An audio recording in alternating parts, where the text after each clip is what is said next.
Oh, we are live, I believe. If everything's working, keep your fingers crossed. Oh, let's just check on my actual channel that it's live. So yeah, it seems to be connecting. Yes, I think we're good. I think we're in. Okay. Oh, hooray! Mine is just loading. Okay. Yeah. Now. Okay. Hey! Right. Looks Go good. for it. Hello, everyone. Welcome to my channel. Not where we expected to be. Claire was having some difficulties, but we think we've figured it out. So this is the Hugos live show that Claire is going to present on my channel because I've got no idea what we're talking about besides the Hugos. And she's probably more organized than I am. So does everyone want to just introduce themselves? I'm sure everyone knows everyone, but just in case you don't, I'm Kitty G. This is my channel. Who would like to go next? I'm Claire. It is bold of you to assume I have more of a plan than I just hope you opinions do. about the Hugos. So yes, thank you everybody for bearing with us with this unforeseen technical issues. My channel is refusing to do things. I don't know. But we're here to talk about the Hugos because what else are we going to do on a Friday evening? Like, nope, nothing better to do. Exactly. I do have a point. Yeah, and my channel is Claire Russo, and yeah, I mean, we can have links somewhere to everybody's channel, I'm sure, once I can put them in. Yeah, yes. There we go. It's fine. So prepared. It was a very last minute making of this chat. So I was like, this is a Hugos chat. That'll do. Rhea, go. Oh, me? Yeah. Hi, I'm Rhea. I'm from the channel The Bookfinch, and I am from Finland, as is Maija. So we are the Nordic representation. Nordic gang. Nordic gang. You're representing last year. No, wait. Last year? Year before. Yeah, 75. Yeah. That was us. 1975. We're not wearing that. I need to work. Okay. Next, Maija. Am I next? Yeah. I segue. I just went away connected again because I didn't realize that I had the sound on the YouTube channel as well. So I was hearing everything double and with lag, but then I realized my error. But anyway, I'm Maija from Maija Reads, and I'm also Finnish. Like Rhea, then next door to me. All these. Yeah, I read mostly fantasy, and I'm really interested in the graphic novel and the long form categories. What is dramatic presentation long form, or what is the actual name of the category? Best dramatic presentation long form. Yeah. that really catchy title. That one. Movies. And Janelle Monáe. And Janelle Monáe. That's And that, short yeah. form, but yeah. This is why it has to have a stupid name. This is why it can't be best movie, best TV, best podcast, best random shit. And we have to have best related work and all these weird category titles. Sometimes we get interesting nominees in those categories. So anyway, Elizabeth. Yes, that is me. I am Elizabeth.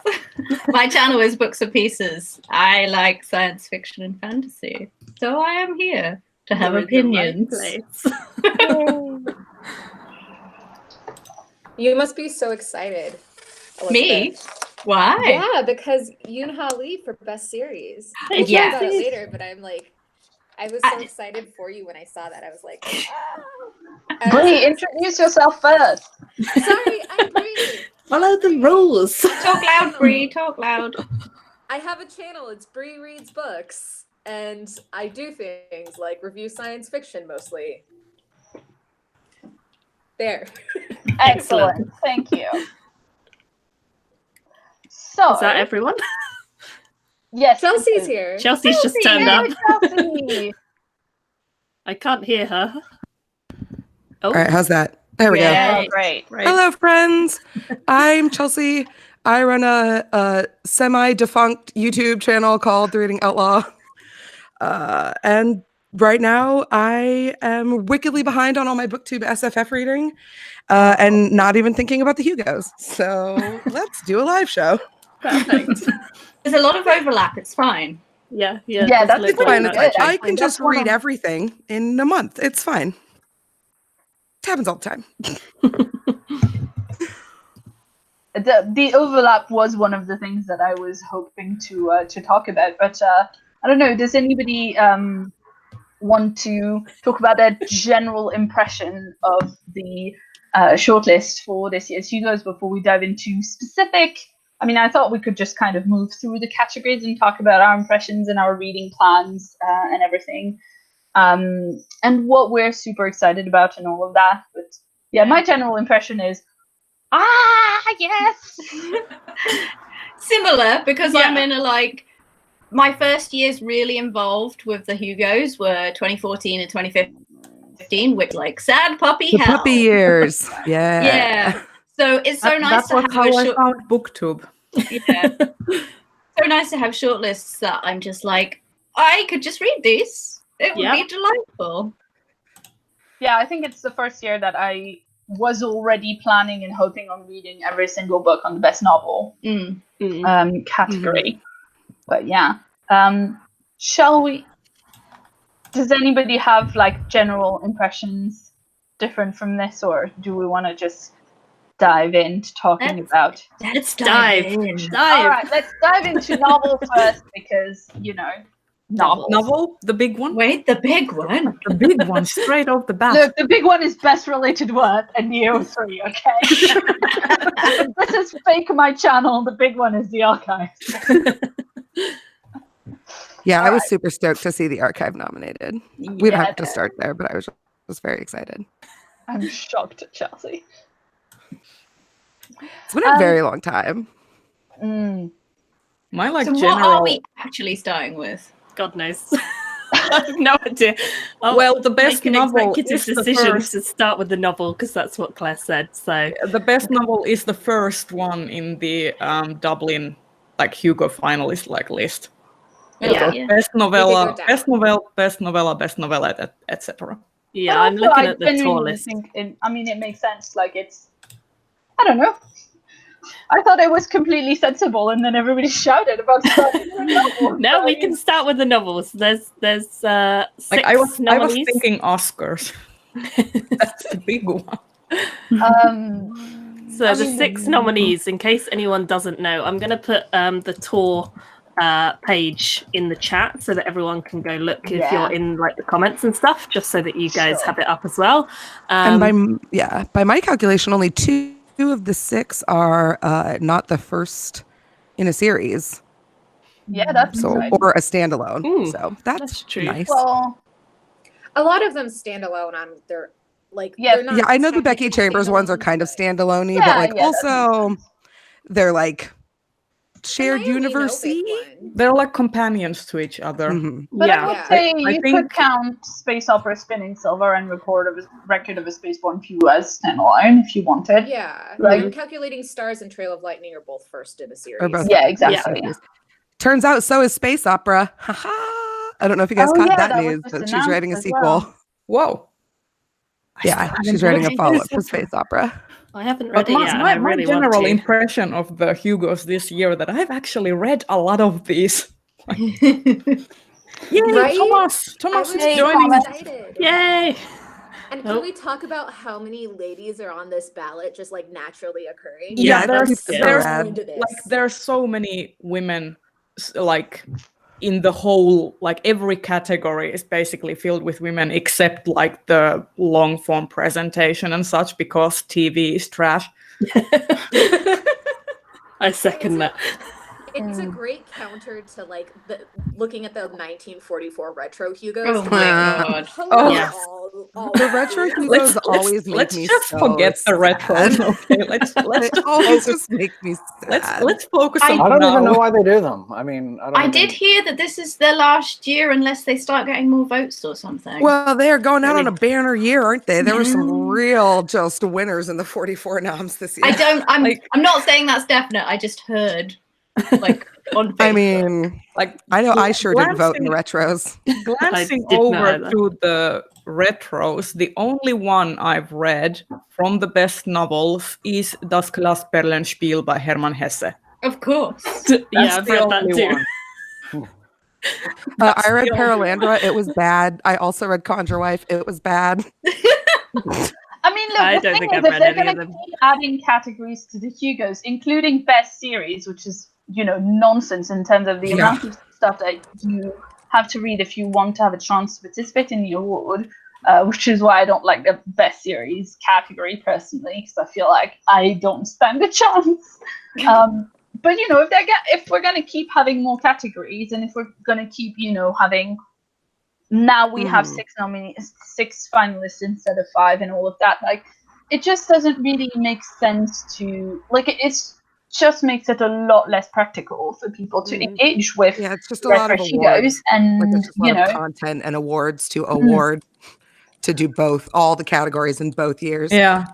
My thing Yeah. with best series is I would have loved it / would love it when I was like coming into SFF as like a genre starter, because there's like automatically 4 series of like, you know, at least 3 to 19 like different books that you can read.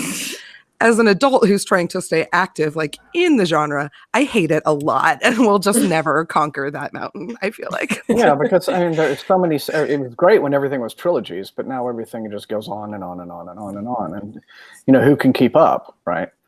I mean, So- I don't think everything going on and on and on is new. And I don't think. Yeah, I mean, Well, or like, it's not new, like but it's just- tricky.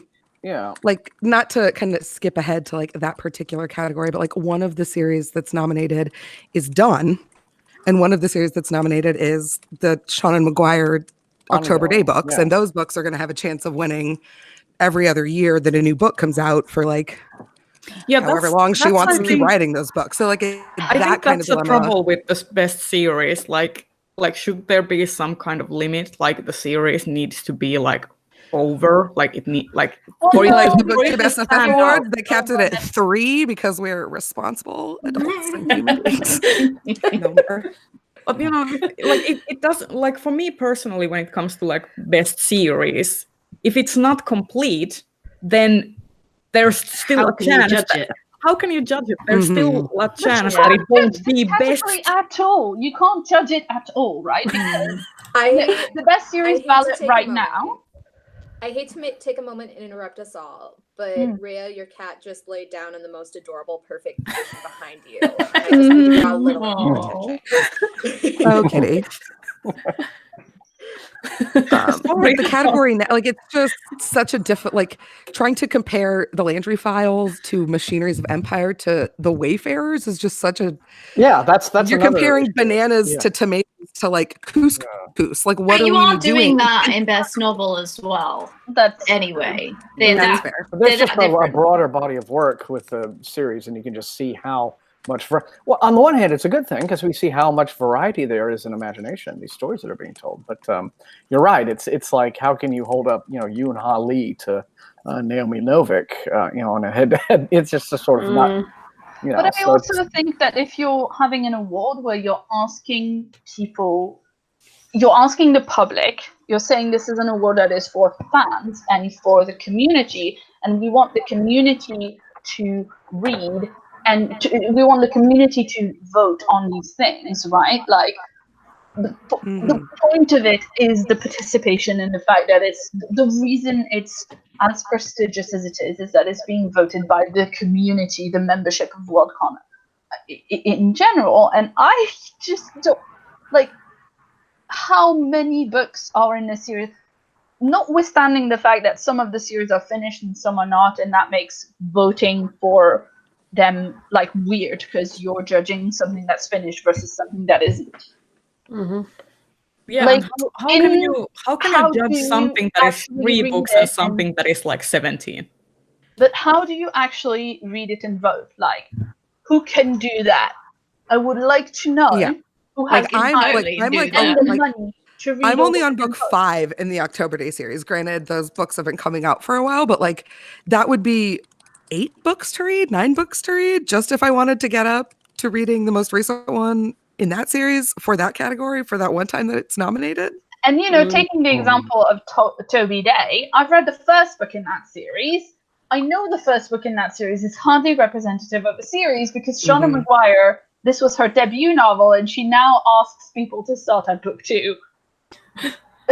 Yeah, she does. It's not like, and I love some of her other writing, but she's one of my favorite authors, and I didn't even like that book enough to pick up the second one in this series, which should tell you something about the first book.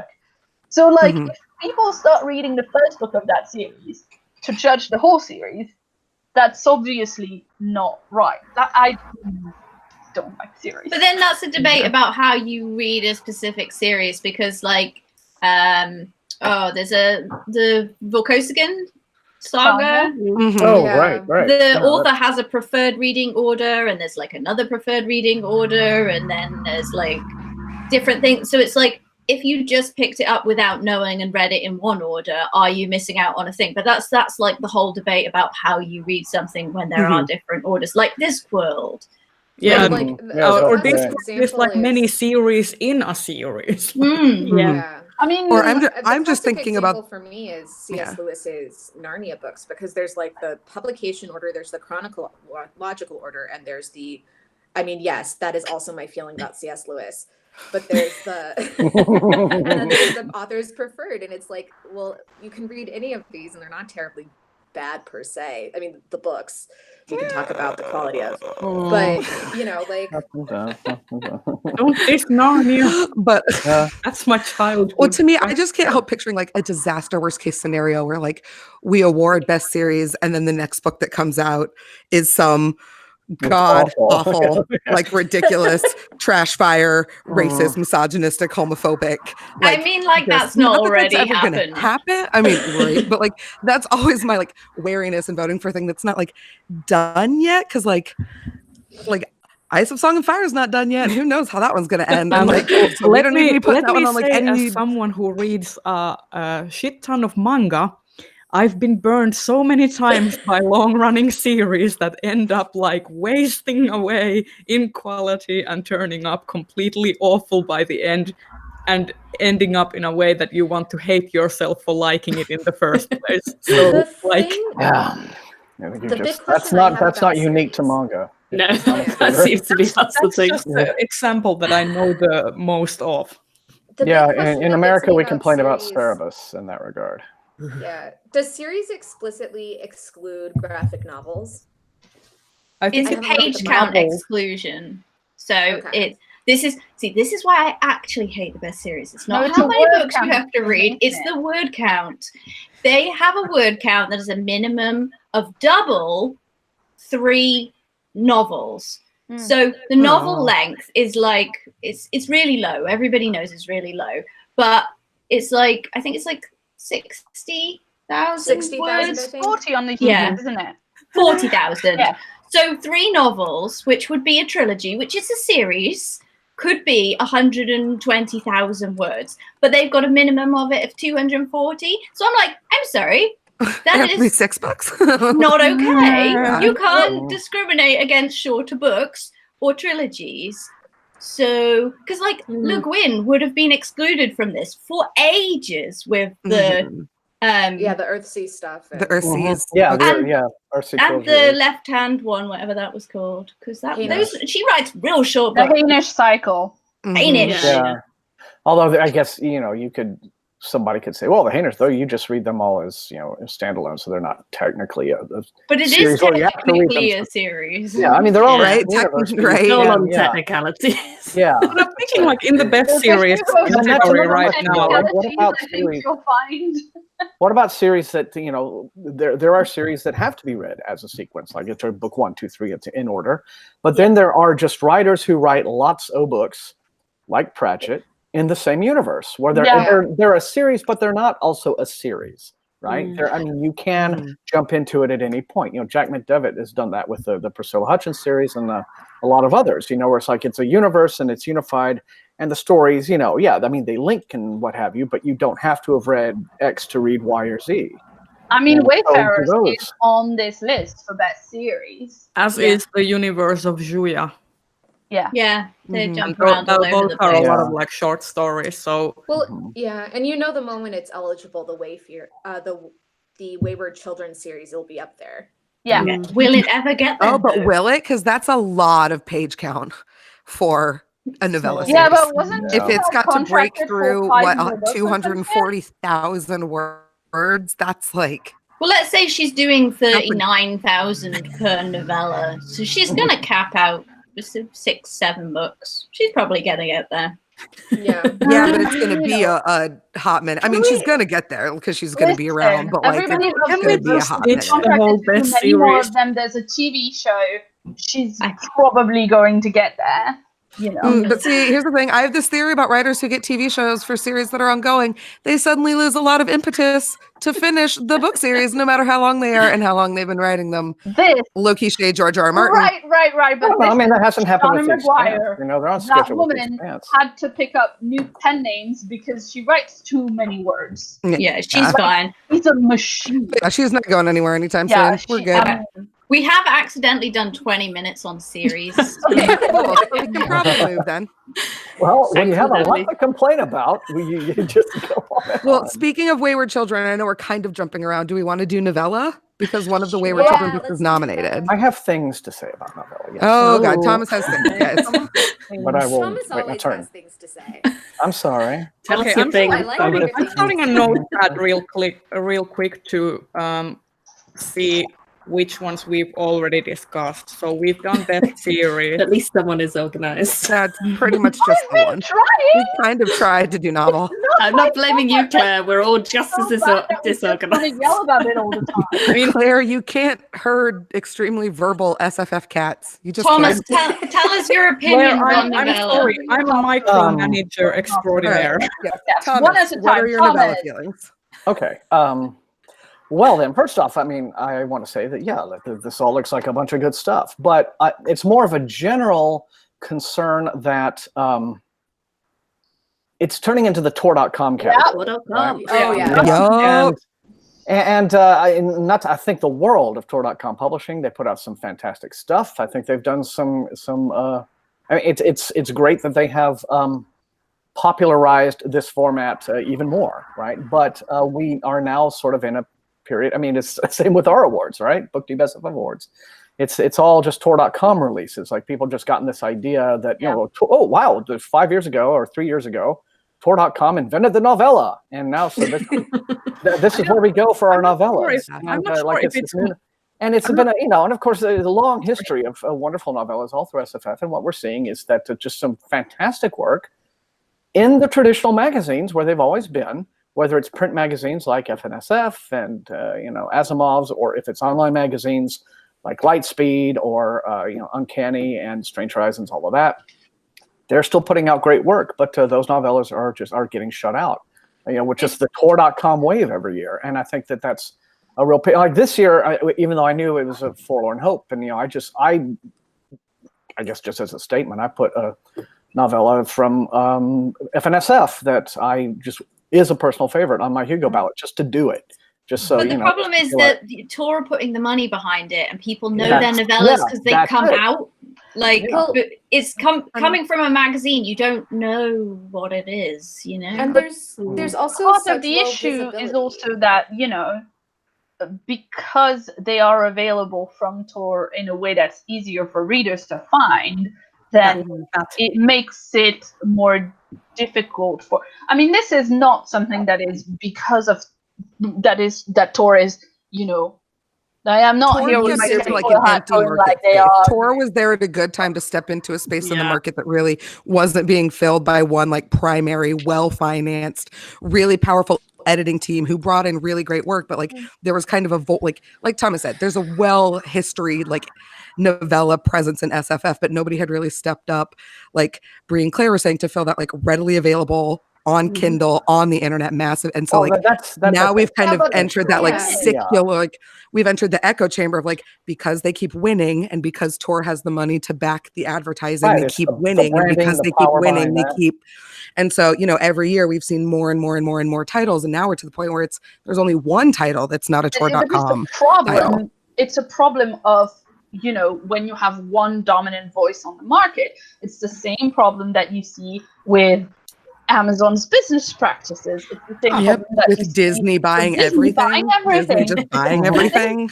Like it's literally. I'm not that sinister about it. I'm just saying that you're all right. Tor has the like marketing machine. They have the reach, and they are doing it in a easy to get, easy on the eyes aesthetic. There is a Tor.com novella aesthetic that is happening here, like how they are presenting they it. have amazing. And it's tough because I don't necessarily think it's a bad thing, because they've got great talent. They've got great cover designers. They just really got great packaging. Guys, I can't hear anybody. Okay, I have something to say. Everyone raise your hand when you want to. We may have to do that. Raise my hand. I didn't even manage to say my point across. Go on, Bree. Over to you. I'm gonna have to do this like a panel with a moderator, you know. Yeah, okay, we're switching into panel mode. I'm moderating Bree. Okay, I think that there's also something to be said for the visibility of it on a bookshelf in a bookstore. You're never going to get that from something like Fire Magazine or from Uncanny, just because you have to be in the know in the science fiction community in order to know that those platforms even exist. Whereas something like a Subterranean Press, what's the one? Tachyon Press might have a better chance because those actually get on bookshelves in bookstores. And I'm gonna say they do in the US. Like there's one Forbidden Planet in London that stocks Tor.com novellas on print. Fair. That's it. You know, Thomas. Yeah, I was just gonna shore that point up. Yes, it's if they get on the shelves. I've noticed independent bookstores like your Powell's, Book People in Austin, they stock the Tor.com stuff very heavily on the shelves. But Barnes and Noble, it's a crapshoot. You might get one of the Binties, but you know, it's just something like, you know, you won't see Permafrost at Tor.com on the shelf, even though it's Alistair Reynolds. I don't think. And you're Barnes and Noble. On Barnes and Noble, I don't think so. Yeah, unless you have like a flagship location, like usually in a city, you'll have a flagship Barnes and Noble that will get everything, and then you'll get like the ones in the suburbs that, you know, just get, you know, Tolkien and Song of Ice and Fire. But I mean, you know, at Borderlands maybe, but that's specialized. Like for and I just really think you can't overstate the power of name recognition, especially in this genre, especially when it comes to it being Tor and it being a Tor.com, and how quickly and easily that name will pop into your head and how easy it is to stop, right? Like you think like, oh, I want to read a new novella, Tor.com, boom, I've got novellas. I don't need to take that extra step of like finding an additional source unless you are more interested in expanding beyond just the things that are so easily and readily available. Freya? Okay, from a global standpoint, I just think that for the US audience, you have like print magazines, you have digital markets. Some of them have DRM that makes them not available outside the US or outside US and UK, which means that for vastly more globalizing Hugo audience, it means that some of these novellas just are not available. And that is also what is causing the more easily available Tor.com novellas to be even more popular and even more readily available, because us foreigners are reading them more. I mean, I think Rachel has a really good point in the chat, which is that a magazine like the Book Smugglers, they were just starting to get name recognitions for their publications, and they had to stop their publication operation because it's very expensive. They both have jobs, and it's just really, really difficult. But it takes a while, and they publish some extremely good stuff from some big names in the genre. But yeah. Bree, you had something? Oh no, I was gesturing in support. Okay. If you're gesturing, I'm gonna write it. If people who gesture, I'm writing you down to call your name. So, Okay. Well, outside of just the publishing aspect and the who is publishing, what do we think of the actual novellas? Oh yeah, they're great. They're all really good. Okay, awesome. Just wanted to establish it. Moving on. Just wanted Black God's Drums though is so good. I'm really excited for P. Jelly Clark in general. I've only read like 2 things. But, more. I need more. Yeah. I haven't read this one yet. I'm very excited. I feel like I'm really behind on novellas and novelettes, so I me too. I like the novella and novelette categories in the Hugos because I always like read new releases at a bit of a, like I don't read the 2018 releases necessarily in 2018. So the novel category, I feel like I can't catch up even though I want to read most of the stuff on there. But the novella and novelette and short story category, I feel like I can read everything that's on there. So from the best novella ones, I haven't read God's Monsters and the Lucky Peach or the Black God's Drums yet, but I've read everything else, and Artificial Condition is my favorite so far. I'm the opposite. I've only read the Black God's Drums, and I haven't read anything else. I don't think I've read any of them. I really loved Tea Master and the Detective. It really caught me off guard how much I really loved it. Yeah, it's the one I haven't gotten into from this list. And I'm happy with it too, generally, although personally, if I had to pick a murder bot one for this category, I would have gone with Exit Strategy, but that's just me. Yeah, I agree, actually. I think just because it just brought all the feelings together because it wrapped up. Did it come out in 2018? Yeah, all three. They were both eligible. Okay, okay. But I just finished reading God's Monsters and the Lucky Peach like last week, and it's really good. Like the ending of it surprised me in a really positive way. So I love Kelly Robson. Her short fiction is always super great. I was really excited to see something a little bit longer from her in this category. I'm just really excited about this year because I feel like it's the first year that I feel like I have a chance of catching up, an actual chance of catching up. I say that every year, but but like it feels real this year. Yeah, because I've read half the things already, basically. For novel, how's everybody in terms of like how much you've read and what you're planning to read and what you're excited about?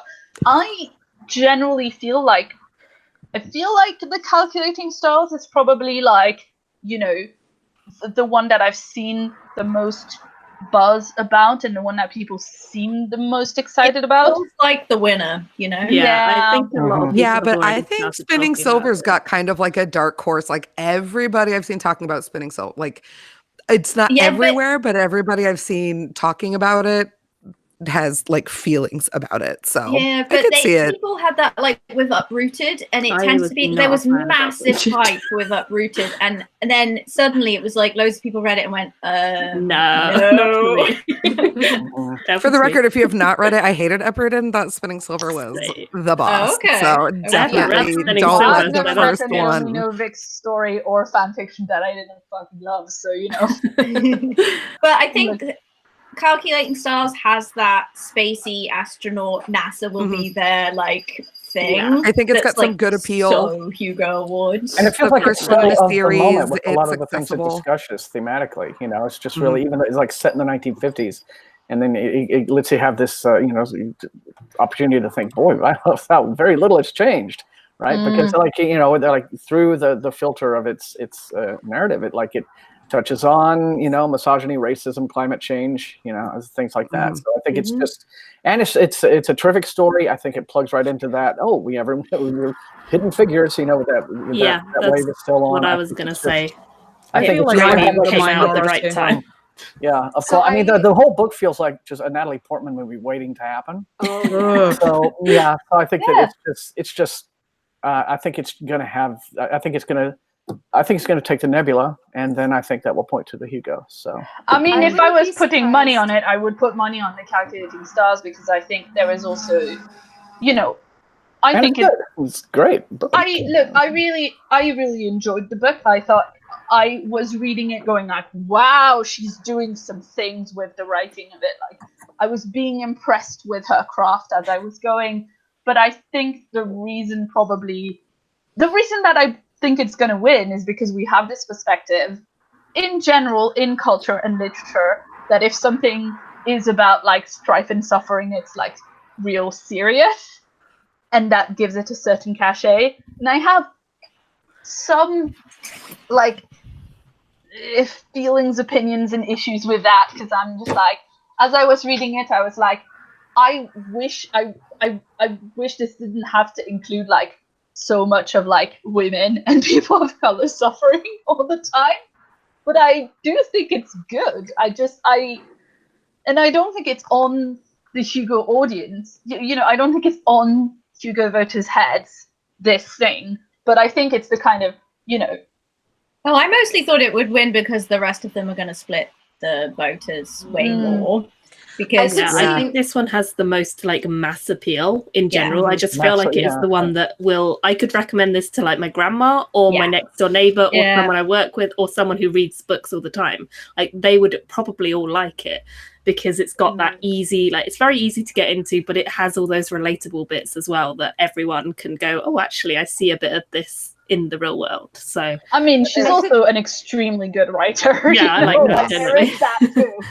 I could see Trail of Lightning doing pretty well just because I feel like the buzz and then the hype. I fucking loved Trail of Lightning. I think of all the books on the list this year, Trail of Lightning is doing something so innovative and original with the way it's redoing its myth and folklore from a myth and folklore perspective that I'm willing to bet none of us know very much, if anything, about for the most part.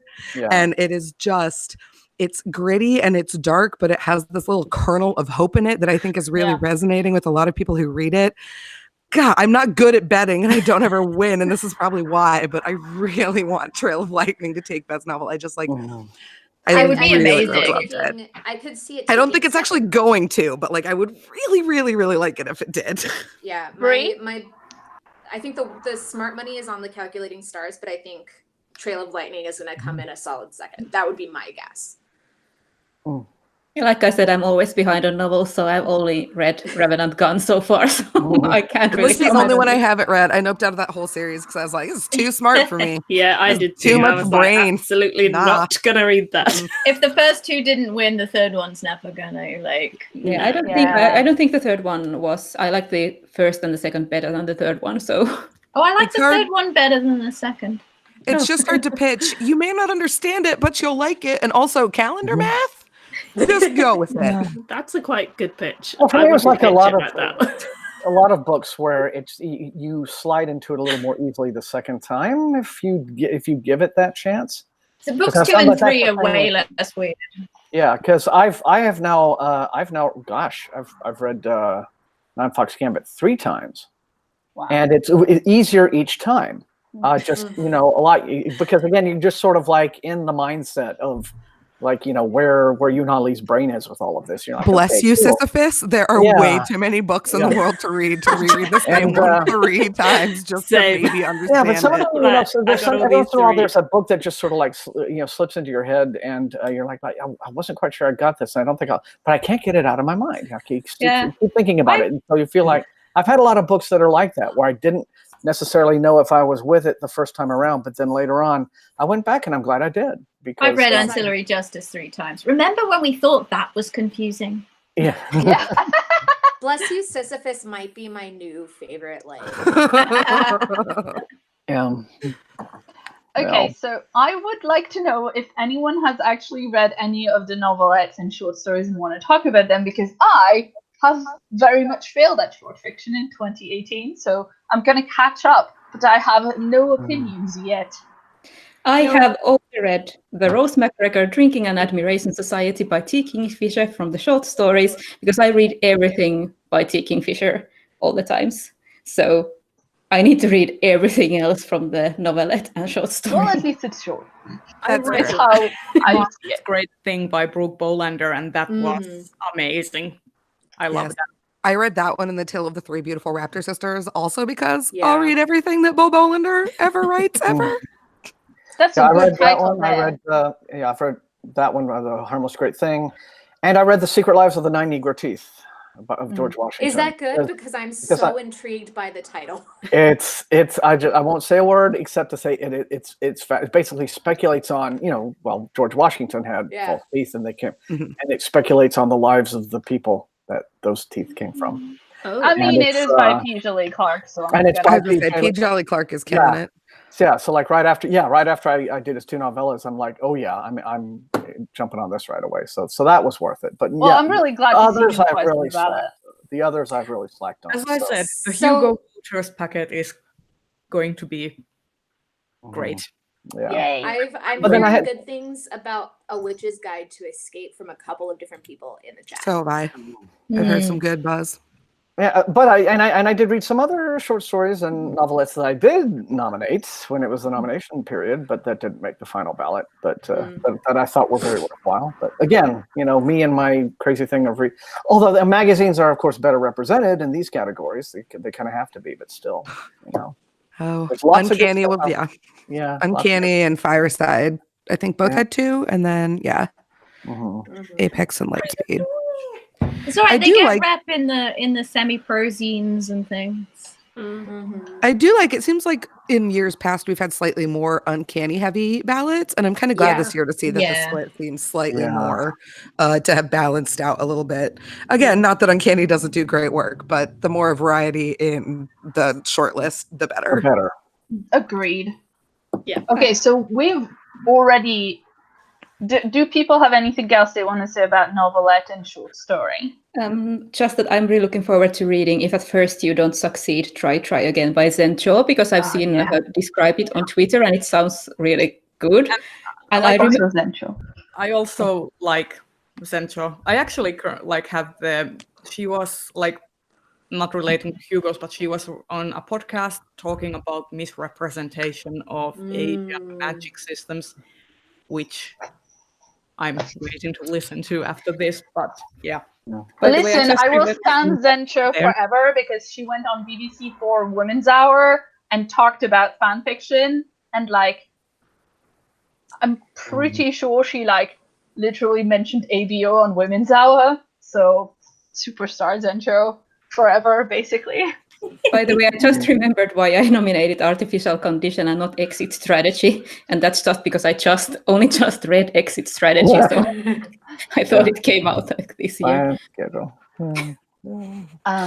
I guess I'm going to read all the shortlisted stories, both in the Hugo novelette and short story categories, and the Nebulas, just to see about what they are, and it gives me an excuse to start doing shorts videos again. So. Yay. This is always the time of year when I'm reminded how much money I actually give to Uncanny Magazine and how rarely I ever actually read any of the magazines they send me. So, hot same. I'll probably do the thing where I read 3 issues really fast and then forget again until next Hugos and then continue to catch up. It's fine. Shall we talk graphic stories, please? Or do we want to do related work if we're just going down the going down ballot, but we can do graphic stories first. If I have opinions. I have opinions on the graphic story. Please all right, what are your ahead. Opinions? Yeah. My opinions is that Paper Girls does not belong in Paper Girls. Why? Why are people loving Paper Girls? I don't get it. Because people like Brian K. Vaughan. People love Brian K. Vaughan, and it's brightly colored. Yeah. It's 2 for 2 for Brian K. Vaughan on this category. But I will agree because Saga is also listen, I just have to say no spoilers. Usually I am not Team Saga getting nominated because they're 9 issues in, but also Volume 9 was so good. Volume 9 of Saga was so good. I've still not read Volume 8 because I'm Saga has been plateauing for me so bad because it's just the story is just not getting anywhere. I think they find a little bit more of their footing in the last 2 trades. So 8 and 9, I think they get back on board. Because 7 was so much filler and unnecessary. Oh my God, like that twist at the end was like. Yeah, I quit at 7 too, but I wasn't interested like from 5 onwards or something. But that's just me. Numbers, volumes 1 to 4 were like the peak. And after that, it's been slowly like. I think we're about to hit a really good new arc for Elizabeth, do you have any opinions about graphic story? Because if you talk, we can see your cat better. She's very wiggly normally. I can't see the list because I'm holding her. Oh, there we go. She's gone. Oh, damn it! That I tried. That's that. Oh, we've got another one. Rhea, you keep speaking. Oh, there we go. Rhea, go ahead. Hello. Whoever holds the cat. No, I just no cats. No. Well, the cats are being difficult. That's fine. That's as normal. One thing that I was pretty excited about in graphic stories was to see things that were not from Marvel or Image. So there is one Boom comic, which is Abbott, which is written by Saladin Ahmed, which is good because she's been doing great work for a really long time. And also there art is On a by Sunbeam by Tilly Walden, There is On a Sunbeam by Tilly Walden, which I was not aware of, and I was wondering if anyone has read that. No. I've been on the wait list on the library for a while for On a Sunbeam and Abbott, but I haven't read either of them yet. Thanks, Maya. You're blocking my hold. No, I mean I'm on hold. I don't have them. Yeah, but you're like further in the line than I am. You're before me on the line. So yeah, when you get them, I will just come by your door, like read them fast. I read them and then I'll return them. So I have only read Monsters Volume 3, and I nominated that so far, but I want to read. Well, I read Volume 1 of Paper Girls, but I didn't like it, and then I also quit Saga, so I'm gonna read the other ones.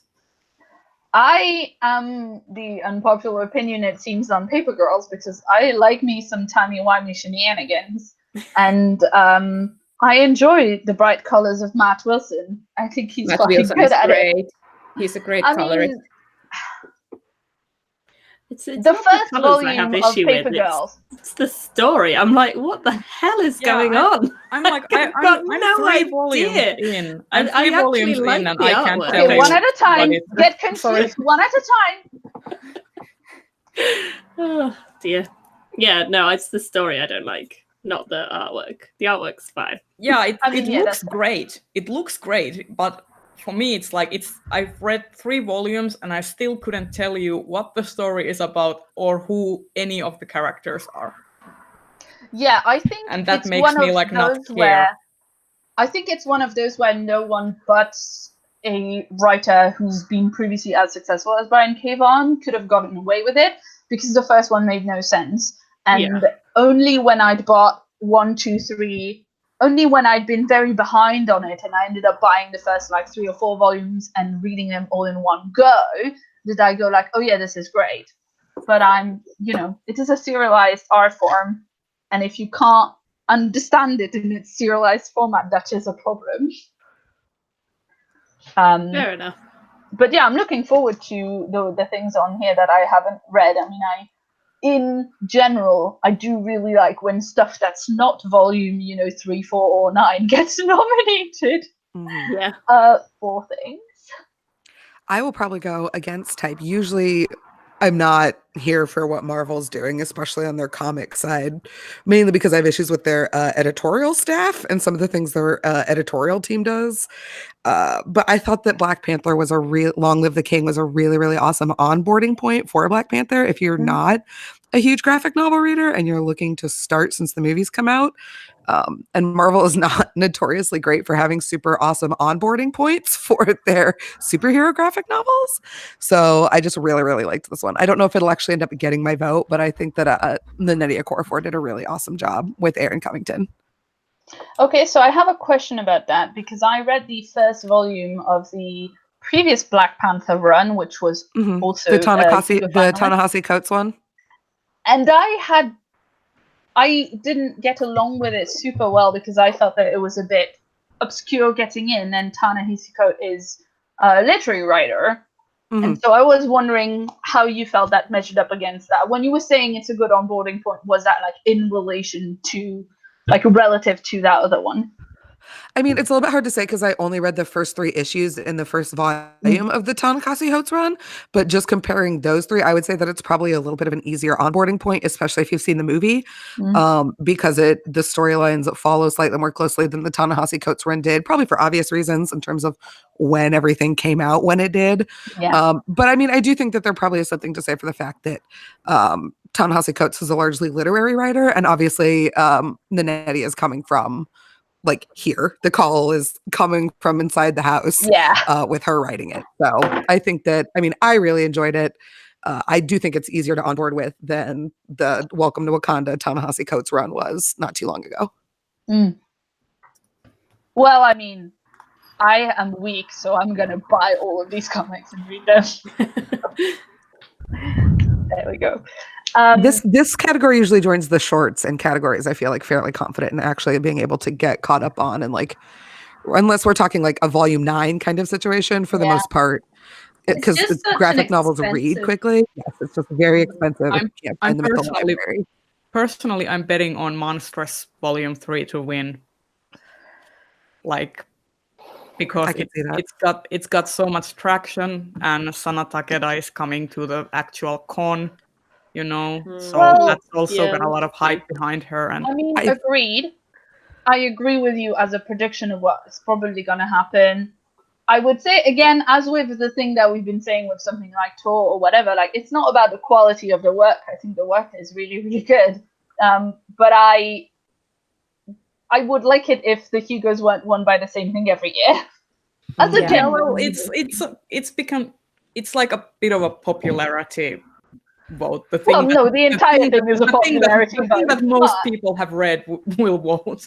Yeah, but that's why. I think because it won in the last 2 years. That's why most. I mean, you know, it's obviously it's great. It's really good. Right. Well, this is a perennial complaint about awards generally. So the only high-profile stuff always gets recognized. So because it's high profile. I could see Abbott doing really well just because Saladin Ahmed is known pretty well within the community, and everybody likes a story that's finished. Like, especially graphic novel. I'm rooting for it because I think if Abbott would win, that would also be like the first time a Finnish artist would also like be like getting a like recognition.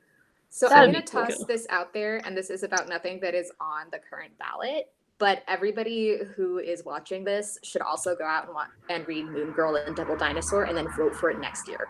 Just on the table, there you go. All right. Well, Bree, have you put it in the spreadsheet? Is it the spreadsheet that Renee totally hasn't started yet? I definitely have not yet put it in that. Okay, well, ask Renee about it. I will.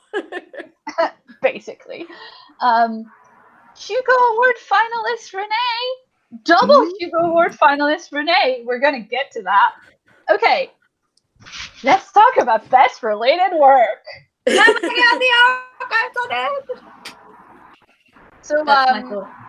the finalists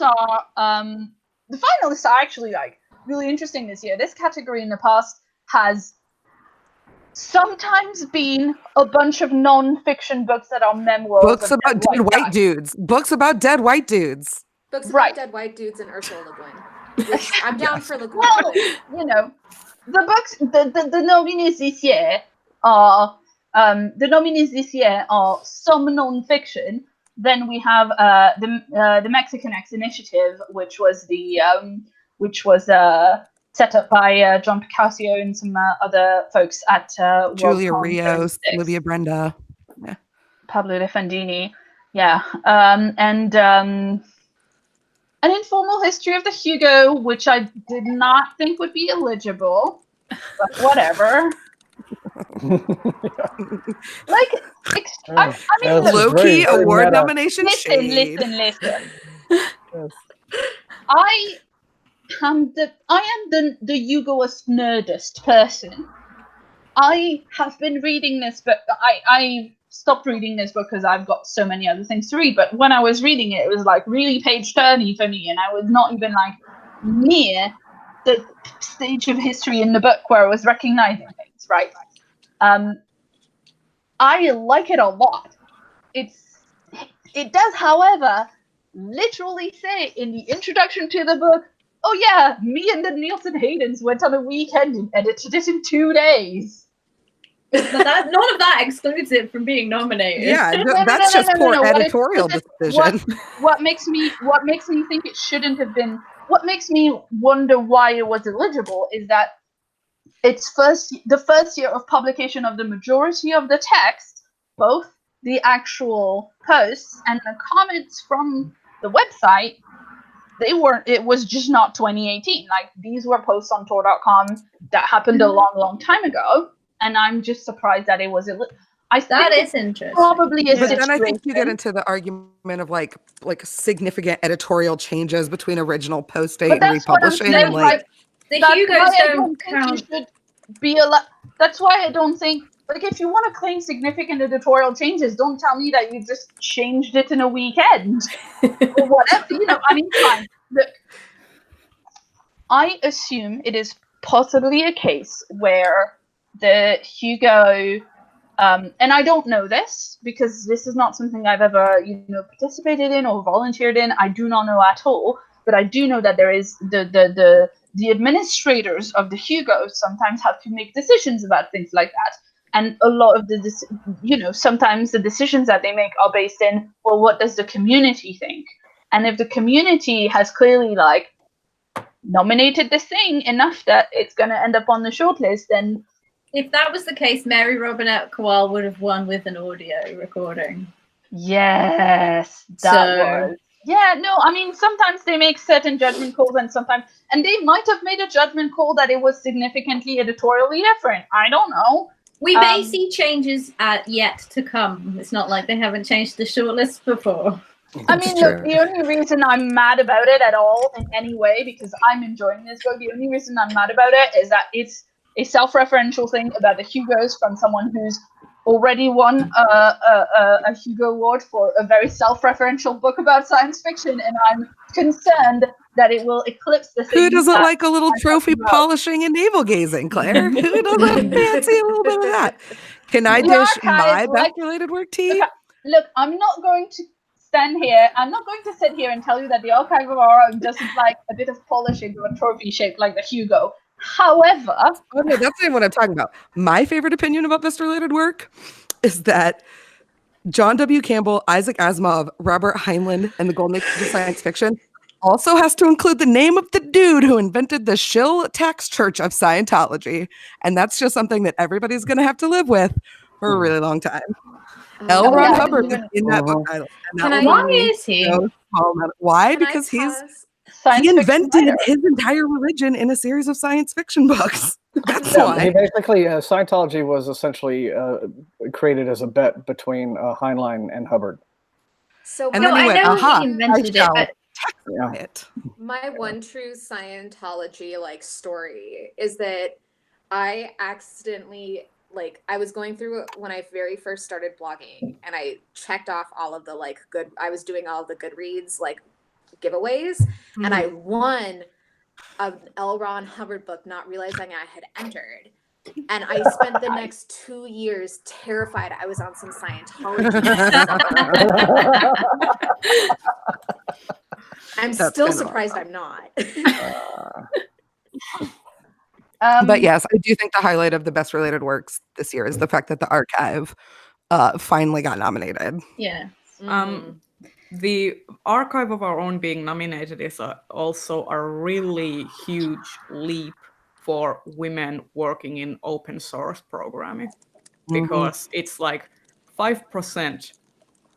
Open source programming is 95% men. And it's like predominantly women get shat on all the time. So the fact is that something like AO3 that is created by women for showcasing related works by women, which are also very often shat on. I just think that's like, mwah. I'm gonna say created by not men to showcase book by, for, and about not men. Yeah, because there's a lot of people who have participation in the creation of the archive. I know that's still quite reductive, but anyway, and I mean also the archive. The thing about the archive that you know, it can be. I mean, the thing about the archive is obviously it's got these so many different aspects of it, right? Like, it's a great it's great technically. Like, the amount of sorting you can do and all of that, like, is not something that you would find on any kind of like publisher or library or I mean, you would find elements of it, but the amount to which it's been. I mean, obviously, I've been nominating Archive of Our Own as best related work for several years, but I think it's kind of cool that it happened the year that very large changes to the way that, like, major changes that we've been waiting on, and you know, that we knew were coming for years, have happened with the sorting of stuff on the archive, and now we can search by including as well as excluding tags. I ran a search recently that was like ranking fics in a certain fandom by a certain tag, ranked by, you know, in this fandom, including this tag, happening between this time and this time, ranked by most kudos, which is best liked by people on the archive. So I mean, so many different ways to filter and sort. It's amazingly good.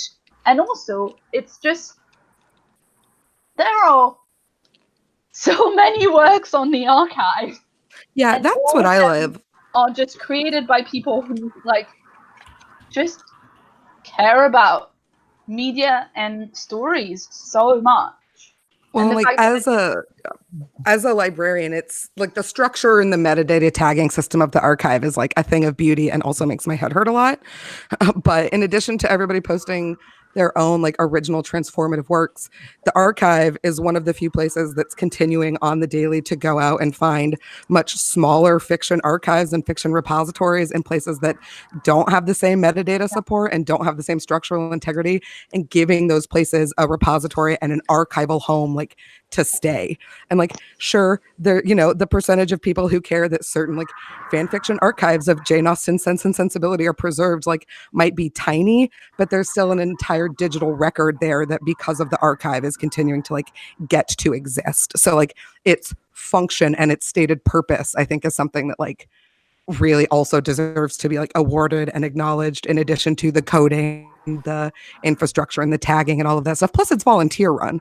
And like, all of the works, all of the fanfic. all of the works, all of the fan fiction, all of the fan videos, all of like the discourse and the like non-fiction writing that happens on the archive. Not the discourse. Oh, the discourse. Chelsea, not the discourse. The discourse. But the community, it is a community, like, it's the center of a huge community, and it has its own community within it of all of those people who do all of that work. I used to volunteer for them, and the stuff going on behind the scenes is amazing. But then the stuff in the comments and the stuff related over on Tumblr and on Twitter and on, like, in academic journals, and it's just magnificent. It's, well, like, not to mention, like, it's hard to quantify, but so many writers who are up and coming and doing so many of these new and interesting things in this genre that we love are claiming roots in transformative fiction and in transformative works. And such a huge part of that, especially in the recent, you know, decade and a half, has been the archive. So, you know, names like Naomi Novik, names like, you know, a lot of the young adult authors who are coming out, these people can reference this specific source as a place where they've had their craft to grow. So like, it's fun to think of who in the next 10 years is going to be winning a Hugo looking back and saying, this is where I started my publishing resource, and it's still there, and it's still archived, and it's still available. So I mean, just look at the rest of the list. You know, Naomi Novik, who's the finalist for Best Novel, is one of the co-founders. Shauna Maguire has stuff nominated as well, and she's never been shy about like talking about her experience on the archive. I know several, if not all, of the people running Lady Business who are a finalist for fanzine are on the archive, and several of them have been involved in running the archive. Like, you know, even such a simple thing as like the archive is a project of the Organization for Transformative Works, which like I, and I'm sure many other people who are Worldcon fans and members, I'm a member of, and I give them money because like they do shit like, you know, protecting people who get sued by companies for like fair use of stuff. That's another one of their projects that's separate from the archive, but like they are, to borrow phrasing from Thomas Elliot, that had nothing to do with this, they're a non-trivial part of fandom. Well, I think for me, I love seeing the legitimization of fan fiction as like an art and something that has a place in fandom. And for me, one of the key moments ever that I had interacting with fan fiction, it was not actually fan fiction. I was about 12 and I was listening to one of the very first podcasts that Diane Duane put out. Diane Duane wrote the Young Wizard series, and she was talking about how as a kid she knew that she could be a writer because she was writing Star Trek fan fiction, and that like when she found the community of people who wanted to read that and interact with her in that way, she knew that there was like a community for her. It has such a much larger history in the backside of science fiction and fantasy than people think. So I realized that we've been talking about the archive for a while. The Hobbit duology. Could we talk about the Hobbit duology? Yeah, let's talk about the Hobbit. Right, this is the Hobbit.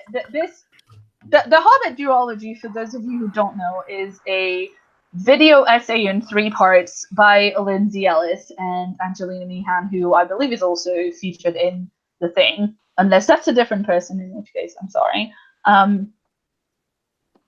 It's so good. It's so good. I've watched it like 5 times over since it came out, and it's like 2 hours long or some shit.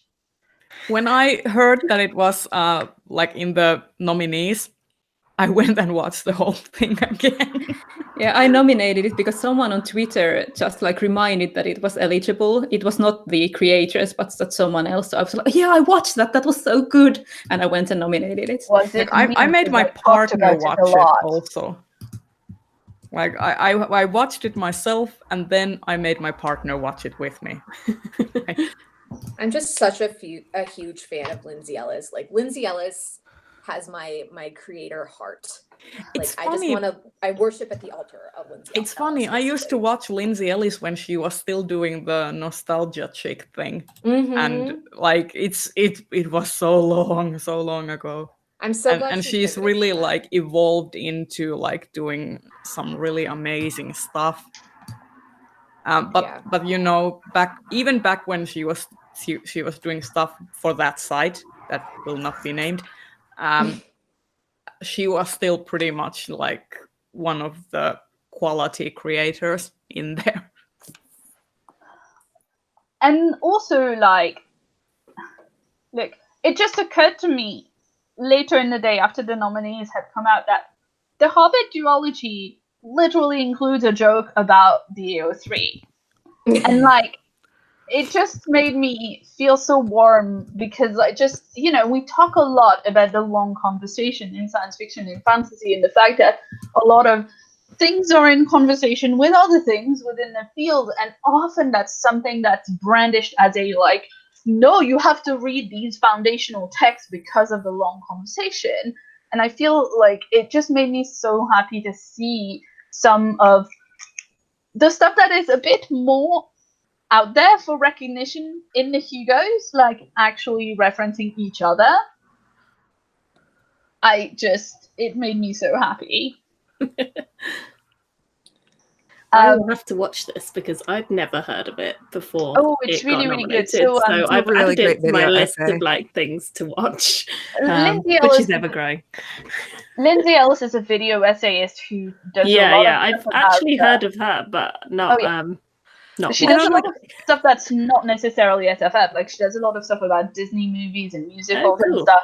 But this is, you know, it's just like it's so in depth and it really. Does it require me to actually care about Tolkien? Because I don't. No, I don't think so. Elizabeth, I watched it and really liked it. You know how I feel about Tolkien. Okay.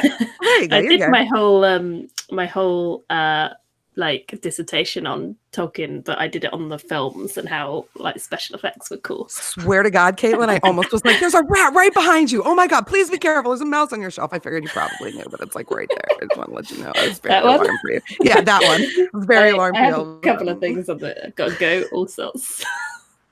I am also just like for. I have a little hobbit hole. A big fan of anything that looks. That's cute. Caitlin, if you care deeply about the Lord of the Rings movies, the one that are actively good. Oh no, I don't care deeply about them. I just did my whole dissertation on them. Oh, okay, fine. I'm just confused as to the idea that A, someone would not care deeply about those films, and B, the idea that someone would do a dissertation at all, because that sounds like so much work, and also something they don't do. I'm just like, how did you do that? That's so interesting. I guess I don't know how actually. I enjoyed it. Anyway, it's really good, and if you like actually have good Tolkien knowledge, I think you will enjoy it. Okay, I will watch it. For personal reasons, I would be okay if that one won, because anything that pushes YouTube further into the community as being a legitimate platform upon which criticism and critique can be published, I'm all for. Wonder why. I mean, I think it would be a genuinely very worthy winner. I think anything that pushes any kind of media that's not what you absolutely expect from that particular category is very good. I will, in any category, you know, I mean, obviously it is within reason, but for a lot of categories, I will root for stuff that's not won it last year, stuff that's not from like the publishing house that's won it last year, you know, stuff that's a bit different from what everything else is in the category. Should we take the moment to address the white elephant in the room? Wait, what? Which one? The fan cast? The fan cast? Oh, that's a different category. I know, but I just okay, let's talk about I was literally looking for a white elephant on someone's room. I'm like, where's the elephant? I can't see it. That's very on brand for you, Caitlin. Let's talk about Best Fan Cast and how it's not a podcast award, it's an award for audio and video broadcast, and none of us are on the finalist list. Nor is Rachel, which is an outrage. Yes, for anyone who wasn't aware, Rachel was the first YouTuber to be long-listed last year. The first booktuber to be long-listed. The puppies are the fucking YouTuber on the ballot a long way back, and that's so angry. Oh, but they don't count. No, I know they don't, but it made me angry nonetheless that it wasn't one of us first. And yeah, I would say specifically BookTube because, like, you know, BookTube and Fancast, that makes sense because it's a like chronicle of reading lives kind of thing, rather than, you know, I think Lindsay Ellis is in the right category. I think it would be really weird to have a channel like Lindsay Ellis is in Fancast because it's not like. I bet she'll be there next year, though. They're all about separate. They're all about separate topics. Yeah, I think we're all just waiting for the long list on that one because Jesus freaking Christ! I will say, I don't think it's a completely false equivalency to say that BookTube now is in the place that blogs were probably like half a decade ago in terms of like being kind of new, but also dark horsey to the general like populace of people being like, what is this thing? What is YouTube? That's not like, I get that there's some like hurdles there that may need to be kind of like flattened out and laid in place first. But well, I think that's why I just think we just got to keep doing it. And it's that constant reminder around awards time that like we are really all like matter of the audience myself at the moment being different. And I mean, for example, you take people who listen to podcasts and people who have Worldcon memberships, and if you Venn diagram those, there's overlap. And there's just not the overlap when, you know, people who watch BookTube and people who have WorldCon memberships. And so the trick will be now creating that overlap. You know? I was really appreciative of Alistair Stewart. He tweeted out that was decent kind of this experience, and he was like, look, it's just that, like, I understand what this is like, because podcast used to be like the weird kid, like, what are you even doing? Yeah. And so that was really cool of him, I thought. I mean, definitely. Alistair Stewart is a fucking class act and one of the nicest people in this community, in general of Worldcon. And I think, you know, I think the more noise we make about it as a community, the bigger it's going to come. Because, like, between all of our channels, yes, we have a lot of overlap between our channels of who watches, but we do have a big audience. And if we can get people to actually nominate in the Hugos and get interested, hence the live show we're doing, then I think we've got a good chance of getting way more people onto these categories. It's just like, I've never sort of even campaigned to get myself on or anyone else, but thinking about it, it makes more sense to actually just let people know we are eligible. And I know Claire's done it, I know a couple of you have done it, but I definitely haven't. It's something I'm guilty but it's of. like Thomas said, we just don't have the overlap of people. It's getting Worldcon goers to know that BookTube exists. Hugos and BookTube are getting closer. Like, I had never heard of Hugos before I joined BookTube, so I'm a prime example of someone who's now that's an interesting point, Caitlin, they bring up. It's like there's this whole generation now, I guess, with you know, millennials and Gen Z or whatever category you want to attach to, where, you know, the entry road to fandom, science fiction, fantasy fandom, for a lot of folks has not been the traditional course of read a bunch of books and start going to sci-fi conventions and you know, doing it the usual way. So that was my way. That was my way. I started going to, like, and I'm a millennial. I started going to, like, conventions and stuff. No, but millennials are old now. But I found BookTube because of the Hugos. So there is. But I think that's the key part, Ray, is that, like, that's the Brit, like, I don't want to boil it down to say just like everything is the generational divide, but I think we can see both between the fact that, like, Rachel has now made her way onto the long list at least last year. So there's clearly some small momentum, like, step shifting, coupled with the fact that, like, as you know, people of our, like, cohort who have found places on BookTube, like, as the BookTube SFF community continues to grow, as it already has in the past several years, like, it's growing every day. The paths will get, like, closer and closer together. Is it ever going to be just the BookTube category instead of just the podcast category? I have my doubts that it will probably ever get that far, but, like, I just think we are now. It would be nice to have, like, more, like, variety. Variety. I would even be okay if there were just more variety in the podcasts that were nominated, because I love a lot of these shows, but this is like the third, fourth, fifth year I'm seeing some of these names in the same category. The same thing is happening with the category that's going on with the novella category, right? So now the novellas are all Tor.com stuff. And the fancast categories are going to be the same podcasts year after year after year, because that's what everyone knows. It's like back in the 80s when Michael Whelan was winning Best Artist like 8 years in a row. It's because he's the only artist anyone knew, right? So look, File 770 has like 12 Hugos. Yeah, there's somebody who has more, like, who used to win Best Fan Writer or Best something, like 29 Hugos. Oh, that's a locus for semi-prosine. Just like, I mean, for, like, you know, 30 years. It's just, it got to just be, why do you even have this category anymore? Which is why I will tell you guys, I am kind of an awards show grump. I adhere very strongly to the general principle that, like, if you've won, you should be recusing yourself from the category the following year.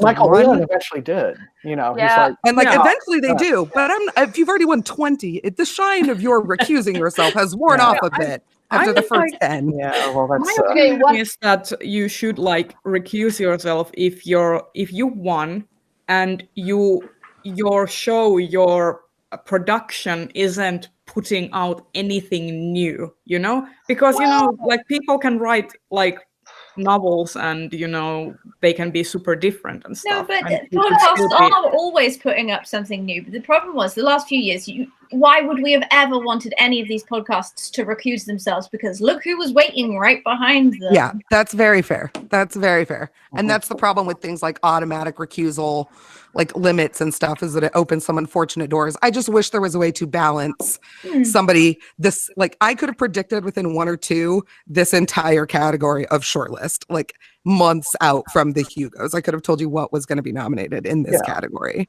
And I absolutely love some of these podcasts, but and not some others.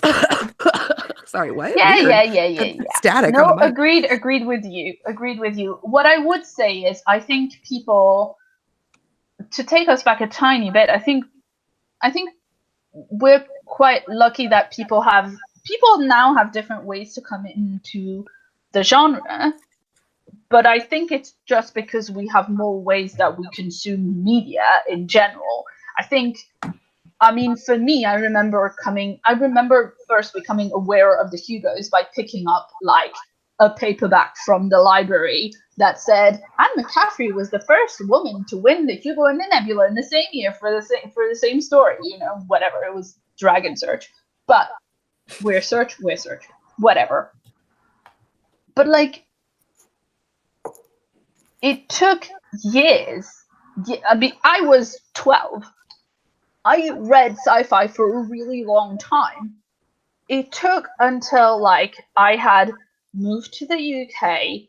I had been like around kind of nerdy people for a really long. It took so long for me to realize that like I could buy an attending membership and vote without necessarily like going to the con, which was something that for me for a long time was not financially viable. And for a long time, I just saw Worldcon as something that was entirely inaccessible to me and would never happen. And then, Worldcon was in London, and I was like, let's go to the Worldcon. But I remember I was a volunteer at LonCon, and I talked to someone else on the staff about like, maybe I'm going to volunteer for the Hugos so that I can get in the room, because in my head it was something that was so far removed. And she was like, why would you do that? It's a giant auditorium with like 3,000 seats. Everybody's going to get to go. And I was like, what do you mean I just get to go to the thing? Which, is why I try to now like cajole my friends who are actual finalists into taking me to all the parties, because I'm like, need to catch up. But what we need to do is one of those things that it's quite insular. And I don't think it's very easily accessible to a lot of people until someone who's already on the inside gets them in as well. Like, if that makes sense. Generous way to put it. It took me years to figure out how you got to vote in the Hugos, and B, how you got to go to Worldcon, because they talk about memberships and not tickets. And I was like, membership of what? Yeah, exactly. I was like, do you have to sign up to something? Is it like a subscription service? I only knew about it when like you guys were all like, oh, let's go to Finland and we'll go to Worldcon. I was like, wait, this is a thing we can do? Because I'm going to go. You won't believe how happy I was when it was announced that Helsinki was hosting Worldcon 75. I was like, it's happening. I'm finally going to go to I don't know. They put the one before that in Kansas City, so I can kind of imagine. Like, just like, a tiny little bit. Just like this much.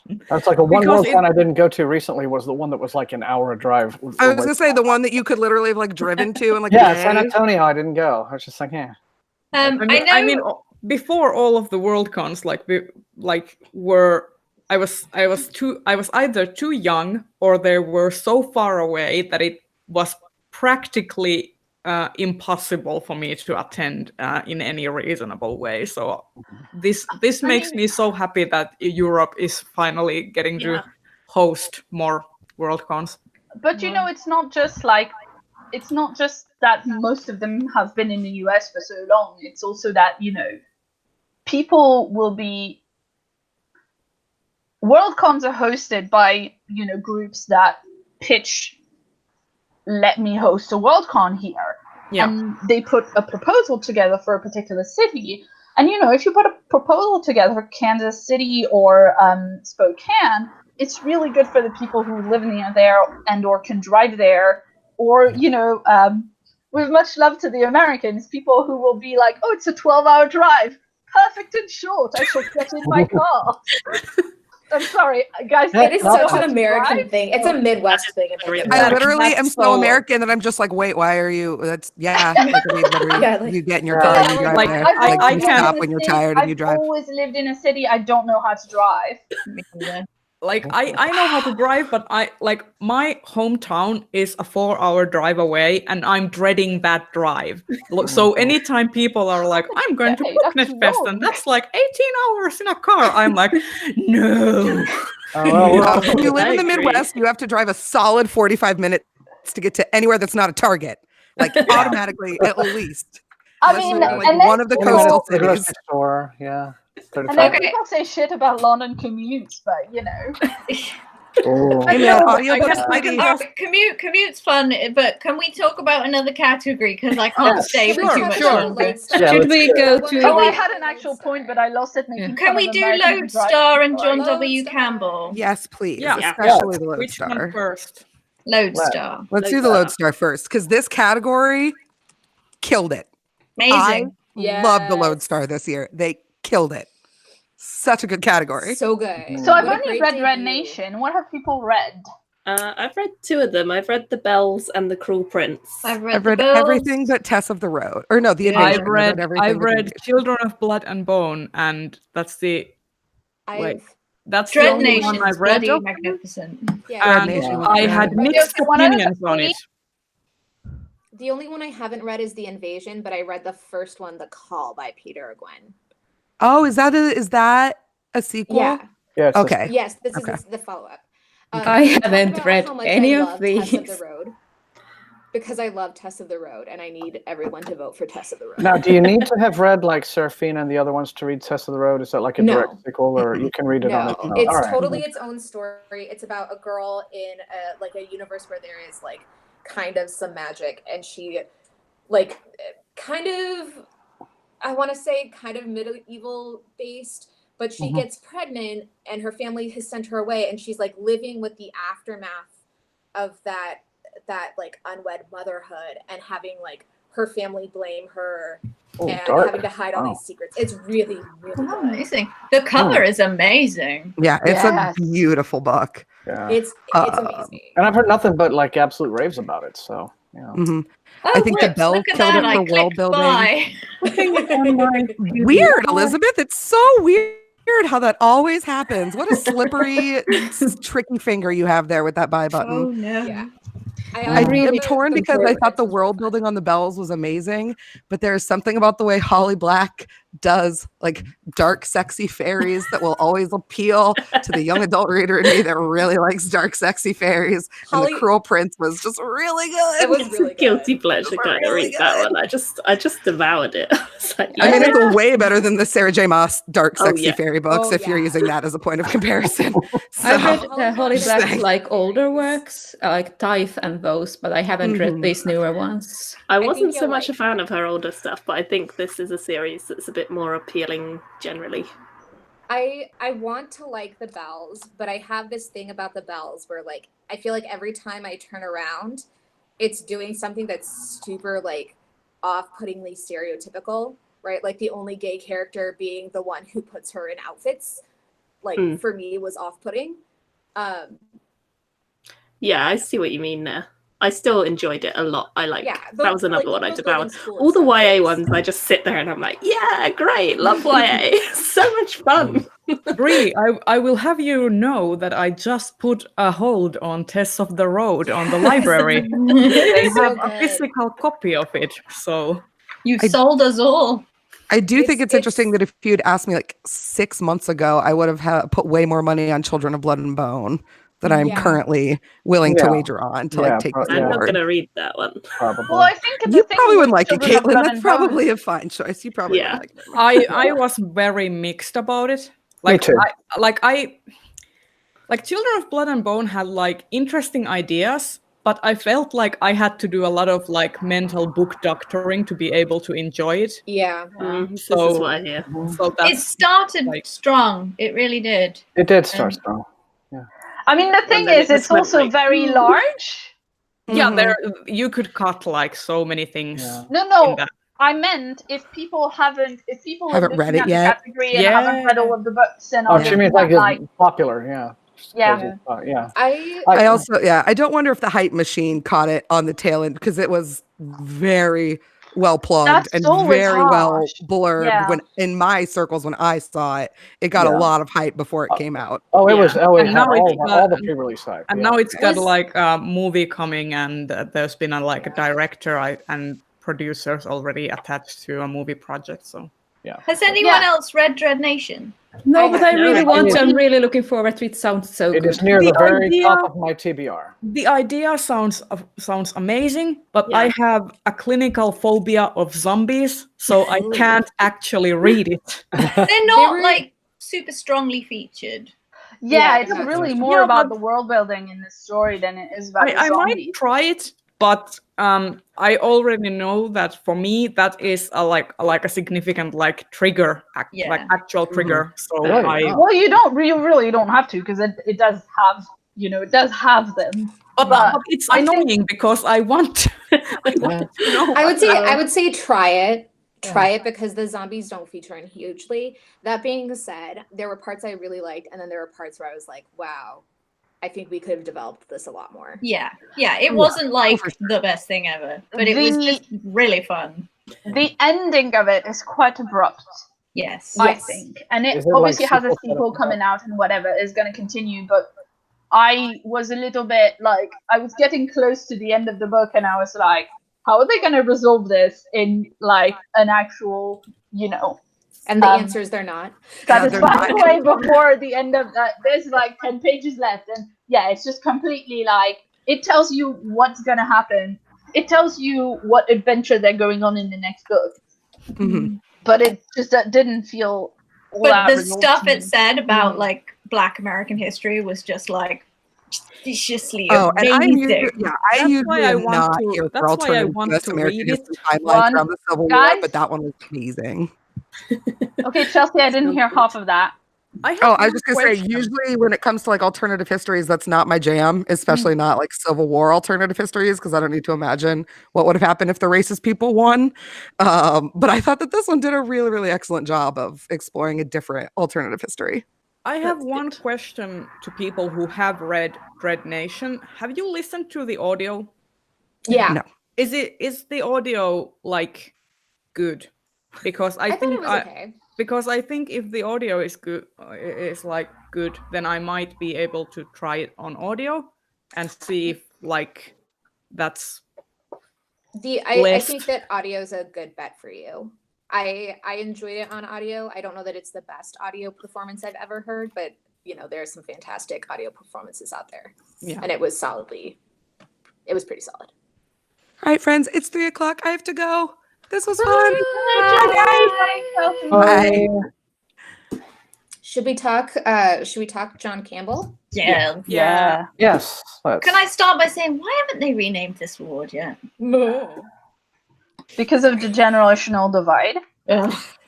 Well, we'll just wait a couple years until some people die, and then it'll get renamed. It is interesting that the award for best new writer is named after the oldest, deadest white guy who was an editor and a massive racist. Yeah. Well, that too, but. And I think the Lodestar. I think kudos to the folks doing the proposal for the Lodestar who insisted on naming it not after a person. Not after a person. Yes. I mean, it should have been it should have been a young adult Hugo, It should have been the Hugo Award for Best Young Adult Novel. I will hold with them that they can keep it separate because my God, trying to categorize stuff by stuff like that is a nightmare. Fair. I say this as the administrator of an award. Yes, it is but the worst thing ever. As a person who has followed the development of that award somewhat, that it took years and years and years for a YA award to happen, and partly that's because some of the membership, some of the the Venn diagram or whatever we're talking about, there was some resistance to a young adult award because young people in the women's And I would rather it were on. It would be nice. It would. I don't like that it's not on par, technically, but whatever. Yeah. I mean, it's a great award. It's a good name. And in any case, like in the John W. Campbell Award and also the Lodestar Award, like taking it a little back to the Lodestar Award, do you think when we were talking about the Venn diagram thing, that the inclusion of YA is a symptom of like changing reading tastes, and that's like, and also like the whole WorldCon membership base getting a little bit younger also? I don't know if the age is getting younger of the membership, but more people who weren't alive in the 1920s are now in it. Like, we're still all old people, but we're just old people. But it's less, just every year, fewer every year. Yeah, everyone is old. You're right. But maybe I would say, Thomas? I mean, possibly, maybe we can just decide at the end of the day, do we really want to concern ourselves too much with what a specific award is named, and just be aware if there's prestige, I just said that the Campbell Award was named after the oldest, deadest white guy, but I was wrong, because the whole all the Hugos are named after even older, deader white guys. So that's true. Well, to that question, Thomas, I will say I attend a business meeting, so I'm not going to stop nerding out about what shit is called, because that is like, the most ridiculous, like, over caring about shit. So, I think you have a fair point. I think I'm very not sensible about it, but the actual finalist for the Campbell, what do people think? Because I'm pretty chuffed with that list. I'm pretty into all of this. I want River Solomon to get it. I don't know who Vinna G. Min Prasad is. They wrote Fandom for Robots, the short story, if you read that. Fandom for Robots. Oh. It's very good. I've entirely missed this person as well. I'm going to look that up. If it's about, just since you're all AO3 nuts, it's about a robot who learns to write fanfic. Amazing. Also, friends, there is fanfic for Fandom for Robot on the archive, and it's pretty cute. That's the most meta thing I've ever heard of. No, it's the fanfic for Chuck Tingle's AO3 story. Oh, that made me so happy! Right, that made me super happy. I mean, look, if someone had told me a couple of years ago when we all started finding out about those dinosaur poem books, that A, we would all love Chuck Tingle now, and B, there would be a graphic short thingy about the Hugo Awards and the archive, and that someone would write a jokey porn thing about the archive being nominated for a major award, and that I would be fine with it and think it's funny. I mean, I don't know how they did it. It's magic. I kind of like don't believe that Chuck Tingle is like a dude, because I'm like, if Chuck Tingle were a dude, he would have put his foot in his mouth already. I have probably very unfair. I have headcanon that Chuck Tingle is actually Betty White. That is like my story that I tell myself in my head. I'm actually gonna bow out. I've got to go take care of some errands. Yeah, I gotta go soon. All right, thank you all. Bye, Marie. Thanks for coming. Well, I again have read. I read Catherine Arden. I just read The Bear and the Nightingale, and I've read the Vinod Jemin Prasad's Fandom for Robots, but I haven't read the series of Stakes, I think it's called. Yeah. But I have proof, and I'm gonna read. I have both City of Brass and Under the Pendulum Sun here, so by S.A. Chakraborty and Jean Letung, and I am planning to read these. The only one that. And I have River Solomon's and Unkindness of Ghosts on my Kindle, and that one sounds really good too. But Araf Kwang is the Poppy War, right? Yeah. I'm not quite sure if that's my kind of thing, so I'm not sure if I'm going to read that one yet. I just got Poppy War today from the library, and you could murder. I liked it, but it's like 3 stories in one. It's like, and it's pretty gruesome. It's very gruesome. Gruesome is like. I can handle violence, like that's not a issue. It's extremely violent. Yeah. Explicitly. I've only read from these. I've read Catherine Arden, liked her, Jeanette Ng. I'm actually sort of kind of rooting for Jeanette Ng as a sort of dark horse, but I don't think Under the Pendulum Sun has gotten that much traction that she's actually like having a chance to. I'm gonna say, without spoilers, there is a particular thing that happens in Under the Pendulum Sun. That is true. It is very transgressive in that. Well, it's just that people were some people didn't appreciate that thing just like smacking them in the face. Like I've heard what the thing is, and I mean, in any case, I don't really like fairy stories, so it's not for me. Basically, like Under the Pendulum Sun, not to go into any spoiler territory, but Under the Pendulum Sun takes very much like a sort of kind of inspiration from Wuthering Heights. And Wuthering Heights, not what I expected especially the transgressive elements of the potential parentage of Heathcliff and Cathy. Okay.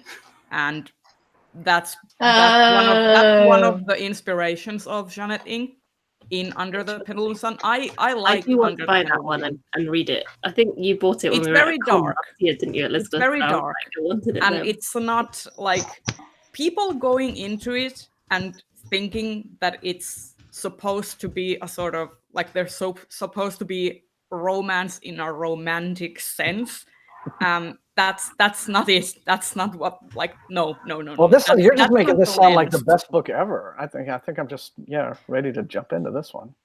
It's got some really like it's not the perfect book, but I think it like does some really cool elements. And how can you not just give a chance to something where an author goes so far as to calculate the precise mathematics of how a pendulum sun works in her imaginary universe? Honestly, if I could give her a Hugo Award for like the most interesting brain, like her Twitter is amazing. Great on like panels at conventions and stuff. Yeah, she's a great Twitter follow as well. I only read Dina Prasad and River Solomon. I really, really enjoyed Phantom for Robot. I'm reading the Veela I'm just finishing up the Veela at the moment, which obviously is a bunch of different writers, but it includes River Solomon, and it is so good. And the fact that this is someone who's in their second year of having professionally published sci-fi and fantasy, writing a serial with Yoon Ha-Lee and Becky Chambers and Essa Hong, and is on the level. Yeah, it's she's impressive for sure. Mm-hmm. I am gonna have to head off now as well. So right, I'm sorry, you guys. We ended up starting like super late because I don't know, YouTube stopped working or whatever. But it was lovely to talk through everything. Yes. Yeah. Bye. Talk to you guys soon. And there's also the double whammy of having both me and Claire on the same live stream, as we are both into tangents.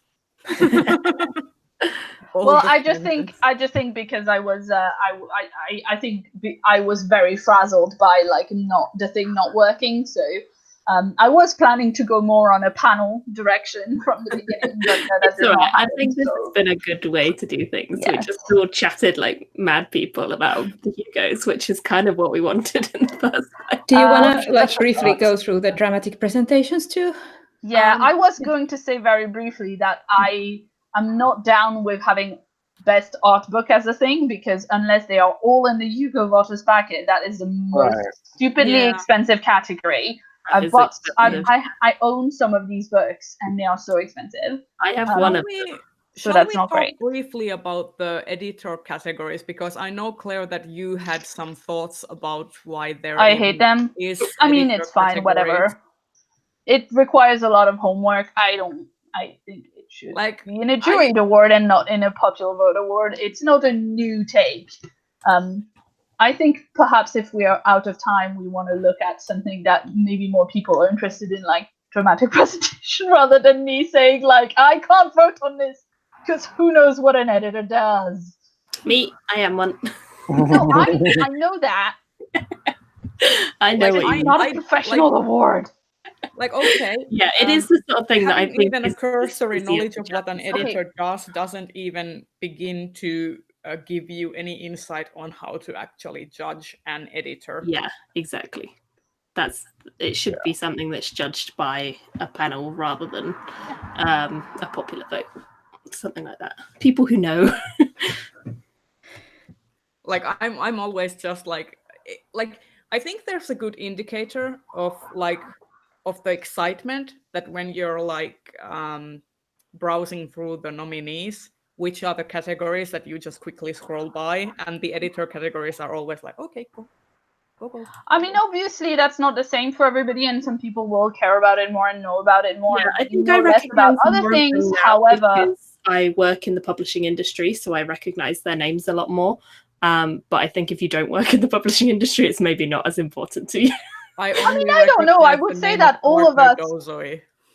I would say that all of us, because we work with publishing houses and with publicists to like get arcs and all of that, like have a certain amount of knowledge. I just think it's very obscure in general. You know, from a personal point of view of someone who feels like I'm relatively like inside, you know, inside baseball. I've like heard stuff from the grapevine about how so-and-so editor doesn't really edit any of the works when they were working at a previous house and whatever. And it's like, that's the only thing that I know. That's not a basis to vote on. That, like, you know, 5 years ago, I was at a thing and I had a drink with an author who, like, gossiped to me. Like, and aside from that, like, you can't account. Like, I feel like I can't judge it because there's so many other factors, like how much marketing money is behind this and this and that in this particular series of books and whatever, and like, you know, how much of the success of Tor.com is because Lee Harris is a great editor, and how much of it is because of the marketing money, how much of it is because Irene Gallo is a great cover designer, art editor. I'm not sure what her actual title is. But, you know, how much of it is because they started at a good time and they have, you know, taken hold in the way that they have. Like, it's a bit difficult to say, you know. Like, I know that many people are very, very excited about E. Catherine Tobler and Shimmer having made the list, but I have no idea what this whole campaign was about. I know it was called a Hugo for Elise, and I'm assuming that's Catherine. I don't even know who this person is. I'm assuming it's the person with an E initial in their name, but I don't know. And it feels like it makes it difficult to vote whilst knowing what you're voting for. And I think the UK can tell you that you should vote whilst knowing what you're voting for. Mm-hmm. Well, that's a nice thing about, you know, the Hugos at the end of the day. If you just don't have to vote in any category you don't wish to. True. And a lot of people don't. You know, these are the editor categories are down ballot categories, and they get significantly less interaction than, you know, novel, novelette, etc., etc. I think it's good to recognize it. I just think it's probably going to be something that you see their name, so you look at their books, and then you only know them. And unless you follow a particular publishing house in detail and you know who works on the team, then it's hard to pin down who did the editing, like you say. So it's a bit of a tricky one. And often, like, books are passed through multiple editors anyway. It's not just one person who does everything. Like, that's definitely not how it works. So it's like, easier. what about the agents? Exactly. Like, it's easier with magazines to pin down what they're the editor of the magazine, but like with books, it's all a bit up in the air. So yeah, Rachel was making this point in the chat. Dramatic stuff. Long form. Well, you know, okay. Long. So has anybody seen the horror in this category? Because I've not seen the horror. Actually, I love horror, but I haven't watched A Quiet Place yet. No. But that's the only one I haven't watched yet out of these, and I'm really planning to watch it like next week or something. I have some issues with the world building in A Quiet Place, but it's an entertaining movie. Okay. It wasn't it's good for representation. You have the little teenage actress who's actually deaf, playing the deaf daughter, and you know, and she taught all the rest of the cast ASL. Amazing. All when they were behind the scenes that they weren't shooting, they were all talking ASL Yeah. No, that's nice. with others. That's a nice thing to have. Yeah. But Done. it's got some good creepy moments, and Your mileage may vary, but sure. I could watch it. And Yeah. I am like the biggest scaredy cat in the world. I can't watch horror for Well, to be fair, life. it's not zombies. Well, true, but I couldn't watch Stranger Things the first season either without a blanket over my head. So. Speaking of which, I was very sad that one of the movies that I nominated did not make the final ballot, which is Anna and the Apocalypse. I've seen that. It's a delightful movie. Yeah. It's a zombie musical. It's like a comedy. Wait, what? Like, no. I've never heard of this, and it sounds exactly up my alley. Can you say the name again? Anna and the Apocalypse. Okay. Basically, imagine the Buffy musical episode. Hi. Except make it zombies, and then add Christmas. Why must there be zombies? Add who? Christmas. Christmas. Oh, Christmas. Okay, I thought you said one of the Chris's. No. You know, the Marvel Chris's. The only Chris's. It's a zombie Christmas musical comedy. Oh my god, I'm super sold. Thank you, guys. I really liked it a bit, but for a while, like the musical and Christmas. But then I really hope that it would have done a bit more, strayed a bit further from the regular story path. But it was fine. Yeah. It was a fun little movie for what it was. I would have to say, I was also going to add that while you expect now every year the requisite number of Marvel movies on this ballot, I was actually pleased to see that some of the alternatives, there's A Quiet Place is on there.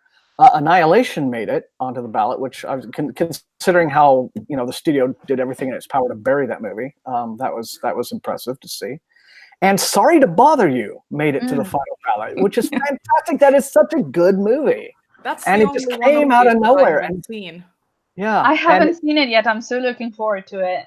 It sounds so think funny. it's even been in circulation over here. I saw it at the film festival. Then it was in one of these archive theaters. It was the movie of the month, so it was basically here for 1 month. Was it the Love and Anarchy? It was at Love and Anarchy, and then it was at the Kavi showings at the. So very small showings then. I do think actually that obviously Avengers Infinity Wars is on there because it's pop. It's an MCU movie and it's popular. I love it too. Whatever. Made it. But I do think that Black Panther and Spider-Man Into the Spider-Verse for superhero movies are both doing different things, and it is quite cool. I expect one of the two of them will win, but I've also not seen all of it. So. I loved Into the Spider-Verse too, but I'm I'm a big sucker for animation. I went to watch it 2 times. Once for watching the movie, and the second time just so I could watch all the frames and just geek out from all the techniques they were doing. I haven't seen it yet. I've just been following all the Twitter threads and stuff where people are analyzing all the frames of that movie and which techniques they are using, and it's super informative and inspiring, and I love it. It did so many cool things. I think for how innovative it was with its visual elements, I was a little bit underwhelmed with some of the storytelling and tropes that it was using. The bad guy's family is basically fridged, and then I've heard some commentators describing alternate Peter Parker as a millennial that's so funny because he doesn't know how to do adulting, but the way that I saw it very much came across to me as a middle-aged man schlub that's is allowed to behave like a man baby, as we've seen in many things before. And I think it's an interesting thing that people who are my age and in the same kind of spaces of fandom as me saw it so differently. It was funny to me because when I went to see it with my partner, they were very enamored with the Peter B. Parker character because they could not the slobbiness or anything like that, but the inability to cope with like the world basically hitting you over the head with like disappointment after another, and the kind of inability to take responsibility for your own part in those things happening, like the, you know, wife walking out and whatever, stuff like that. And yeah, I just think that he's like, for such a short amount of time, what with his origin story, it was, in my opinion, done very well. I mean, I just didn't particularly enjoy the way that that particular storyline you just mentioned with the wife was resolved. But that's just that's just you know. I mean, obviously your mileage may vary. I basically would have actually enjoyed it a lot, like that particular storyline. I would have enjoyed if he just grew up, but you know, didn't. Yeah. I mean, look, Caitlin is going to go and see it, so let's not say. But I haven't seen it, guys. Short form. It's good. Sorry, I was trying to do that in a non-spoilery way. I mean, like, it's really, really good. Like, good to know. Really good superhero movie. It does really fun things. I just wish it was. Which one does everyone think is going to actually win from this category, though? Black Panther. Yeah, I think Black Panther is the one that's had the most hype. Yeah, and the most time. Yeah. And yeah, that's true. I think Black Panther is the one that has, like, I mean, obviously I've not seen all of them, but out of the superhero movies, Infinity War, Black Panther, and Spider-Verse, I think Black Panther is the one that has the most like deep layered story, like where if you go back to it and think about it again, like you know, can think about more stuff and like kind of get into the nitty gritty, and that's what I like. Yeah. That's, you know, I mean, I think that the superhero movies are probably the only ones where there's not so much like divide in the opinions. Like, for example, Annihilation, people either loved it or they hated it because of how it didn't or did adapt the source material. And at the end of the day, you have to remember, the thing to remember about this particular category, though, is that it is one of the more, this might be an unpopular opinion, but it's one of the more pointless categories in the Hugos, because, you know, in terms of the films themselves, you know, in the industry, you know, the films aren't conferred. Yeah, no, they don't care. Prestige. We got another Hugo just chucking in the fire. Having, you know, one. This is a category for the fandoms of the films. Be like, So, like, if Black Panther wins, but you know, the Marvel Studios won't care, but the Black Panther fans will be. They'll be the winners. But I mean, Thomas, I think then the question is like, who is the Hugos for? Because I think the point of the Hugos is that I think in the novel categories and the written fiction categories, I think it's very much for the writer. I mean, it does confer prestige upon those writers and those works. Yeah, but they've expanded it so widely now, though, that it's kind of trying to cover everything, isn't it? Yeah. So. For a writer, a Hugo is an Oscar, and for a filmmaker, a Hugo is very much not an Oscar, because an Oscar is an Oscar. Right. But, that's kind of. I mean, I take your point.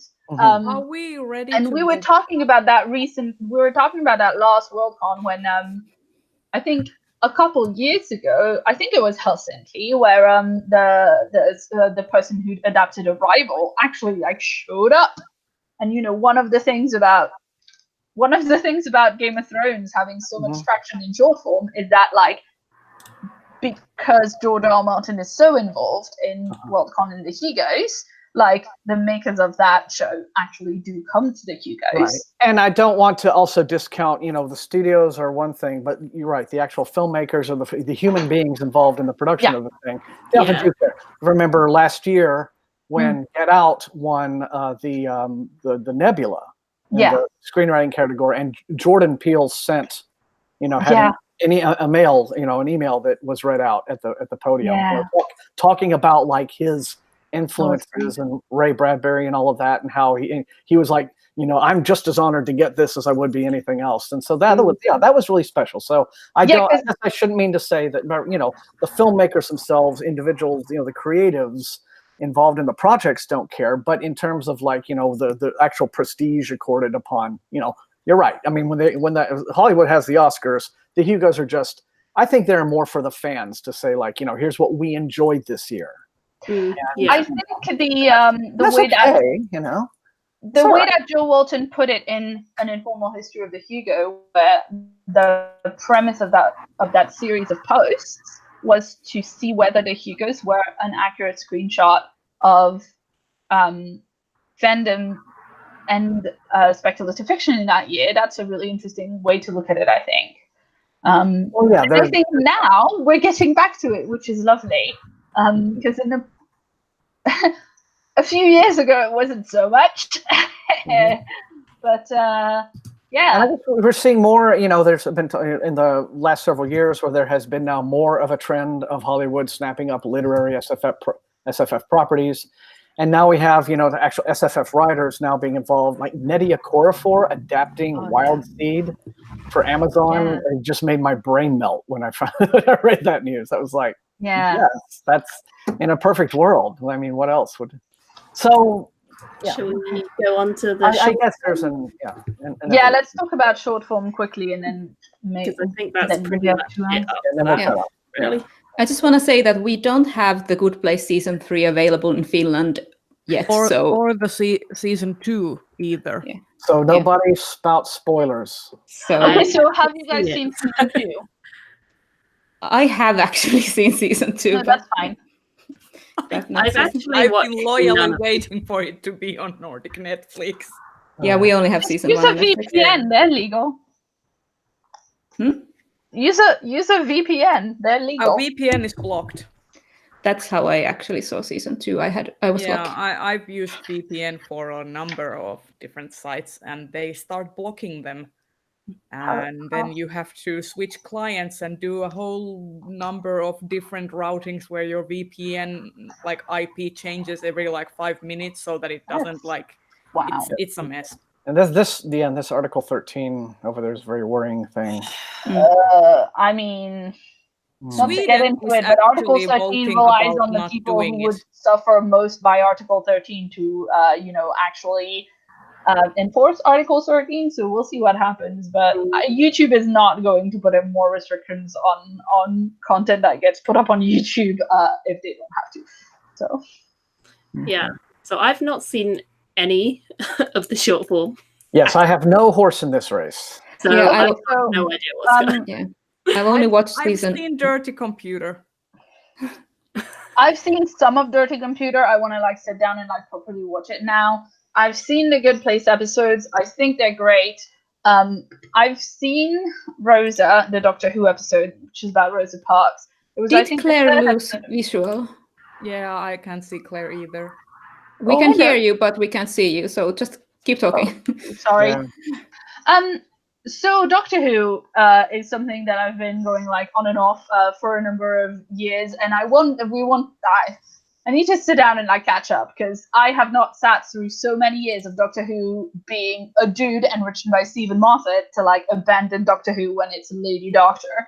So I need to catch up for certain, but I didn't see Demons of the Punjab because we fell off the wagon during the series airing here. And then we haven't caught up yet, so we need to do that. I like Demons of the Punjab. It was one of my favorite episodes because I liked how the Doctor was in that episode. I really enjoyed her in that episode. Do you mean Demons of the Punjab? Sorry, I didn't hear. I like the Doctor in that one. I have heard a lot of good things about that, so I want to catch it. But I really didn't like Rosa. I know people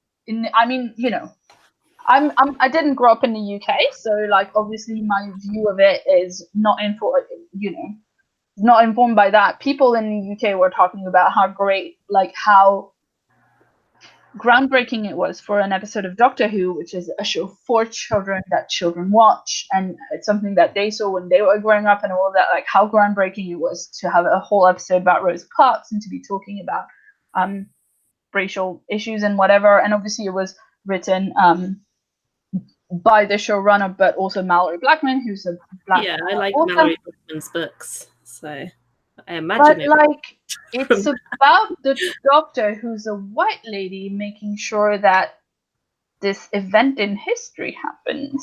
And it's kind of weird. Well, I mean, I don't really comment because I haven't seen any of them, so we just have to let you guys. Doctor Who has done episodes before where the Doctor is called away, and it's mostly companions or other people doing something timey-wimey. Obviously, Blink comes to mind. That's one of the best, single episode that hangs together as like a single thing that they've done. And I feel like they should have done that. They should have had the Doctor called away and her companions, who are all like people of color or family members of people of color, deal with that situation, and it would have been way less white saviory. Yeah. As it was a bit weird. Your visual is back right now, so yay, you came back. I don't know. It was weird. They made a big deal in that episode about how like Rosa Parks didn't accidentally do this, that she was planning it because she's an activist. But then the whole question of the episode is, can we make sure that this thing happens? We have to make sure that this thing happens exactly how it did in history. It felt like it was contradicting itself a little bit. I think, much as I had issues with some of Stephen Moffat's writing, especially of female characters, he was good at time travel. I feel like Chris Chibnall is not good at time travel. Well, I've writing the Doctor. Maybe 20 minutes of a Doctor Who episode in my lifetime from like the various snippets I've seen, and I can say categorically that Doctor Who is not for me in any form ever. It's not a thing I enjoy. I just find it so cringeworthy. I can't even watch it. So my vote in this category is that I enjoyed the Eccleston Doctor. My fave. But I just probably am not the target audience for Doctor Who. Like, yeah, I think I am the target audience, but it's not worked on me. So. Listen, Caitlin, as someone who was wooed by my current partner with the line, "Come to my flat, we can watch Firefly and Doctor Who." Firefly. I have to say, I take your point. I completely agree. Doctor Who is nonsense, but I don't claim to be a sensible person. No, I just can't watch it. I find it so cringy. It's quite cringy. I find Firefly is a bit cringy as well, but like less so. I think Doctor Who is more so for me. Oh my god, Joe in the chat is saying that he doesn't know about The Good Place. Joe, you should watch The Good Place. It's so good. It's on Netflix. Sorry, I'm like, everyone should watch The Good Place. Well, Since we're not talking about it, because it would be very unfair to be talking about it. Does the UK Netflix actually have more Good Place than, like, how many seasons are in the UK Netflix? I don't know. I can look it up for you. Because I'm thinking there's 5 days of Worldcon. Oh, yeah. That was good. And some extra days, so I can just take a laptop and use the complimentary Wi-Fi to binge some Good Place every night before I go to bed. The UK one. 3 seasons. 3 seasons, yeah. I mean, as you can maybe tell by the title episode, Janet, there is an episode in season 3 that has quite a lot of work for Darcy Carden to do, and she's extraordinary. That's all I'm going to say. I love that show. It was a surprise. I didn't when it was pitched to me, I didn't think I would like it. And then I watched an episode, and then it just cascaded into a night-long marathon.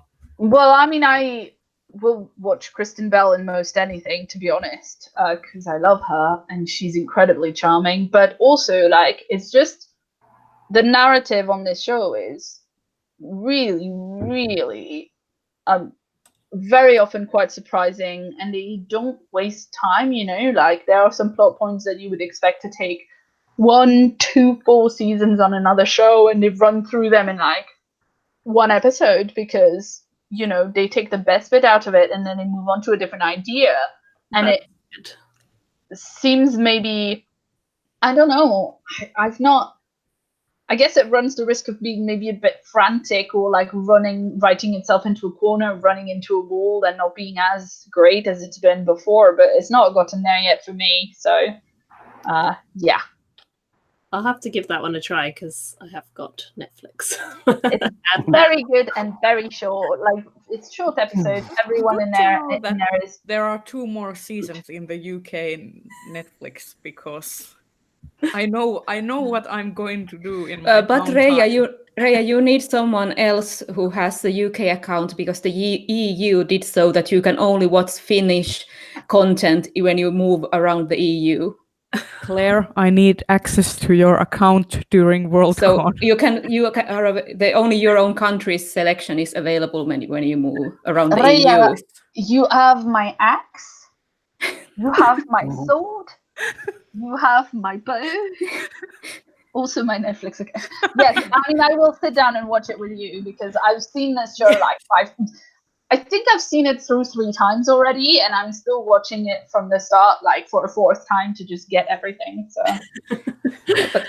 I think I need to go soon. Yeah, I need to go because anyway. It's going to be midnight soon over here, so probably need to start wrapping up. Are there any other categories that we want to discuss anyway? I want to say that I'm really happy that Victor Nye is on the best professional artist list. Yes, Victor Nye is like, mwah. I'm still like once my book buying ban is over, I'm probably going to splurge on that Folio Society Asian Fairy Tales edition. Good. It really does. Yeah, because she does the illustrations for it, and they are gorgeous. Well, I think we've covered pretty much everything. So everything interesting. Yeah, I just wanted to mention real quick that I have grand plans. I don't know how everything is going to work out yet, but I have some feelers out already. I'm going to try and have between now and the awards, I'm going to try and have people guest on my podcast, Radio Free Fandom, who are finalists in the fan categories. And I'm hoping. I know that at some point I'm going to have Alistair Stewart on, who's finalist for Fan Writer, and at some point I'm going to have Renee of Lady Business and Fangirl Happy Hour. Because our podcasts start with the same syllable. It's really hard not to say the name of mine, you know. So I'm hoping to do like a selection of fan finalists, and I'm hoping. I haven't figured out who yet, but I'm hoping that I can speak to someone from the archive who's working on the archive to speak to them about that. So that's if you want to hear about some fan finalists, it's a Radio Free Fandom.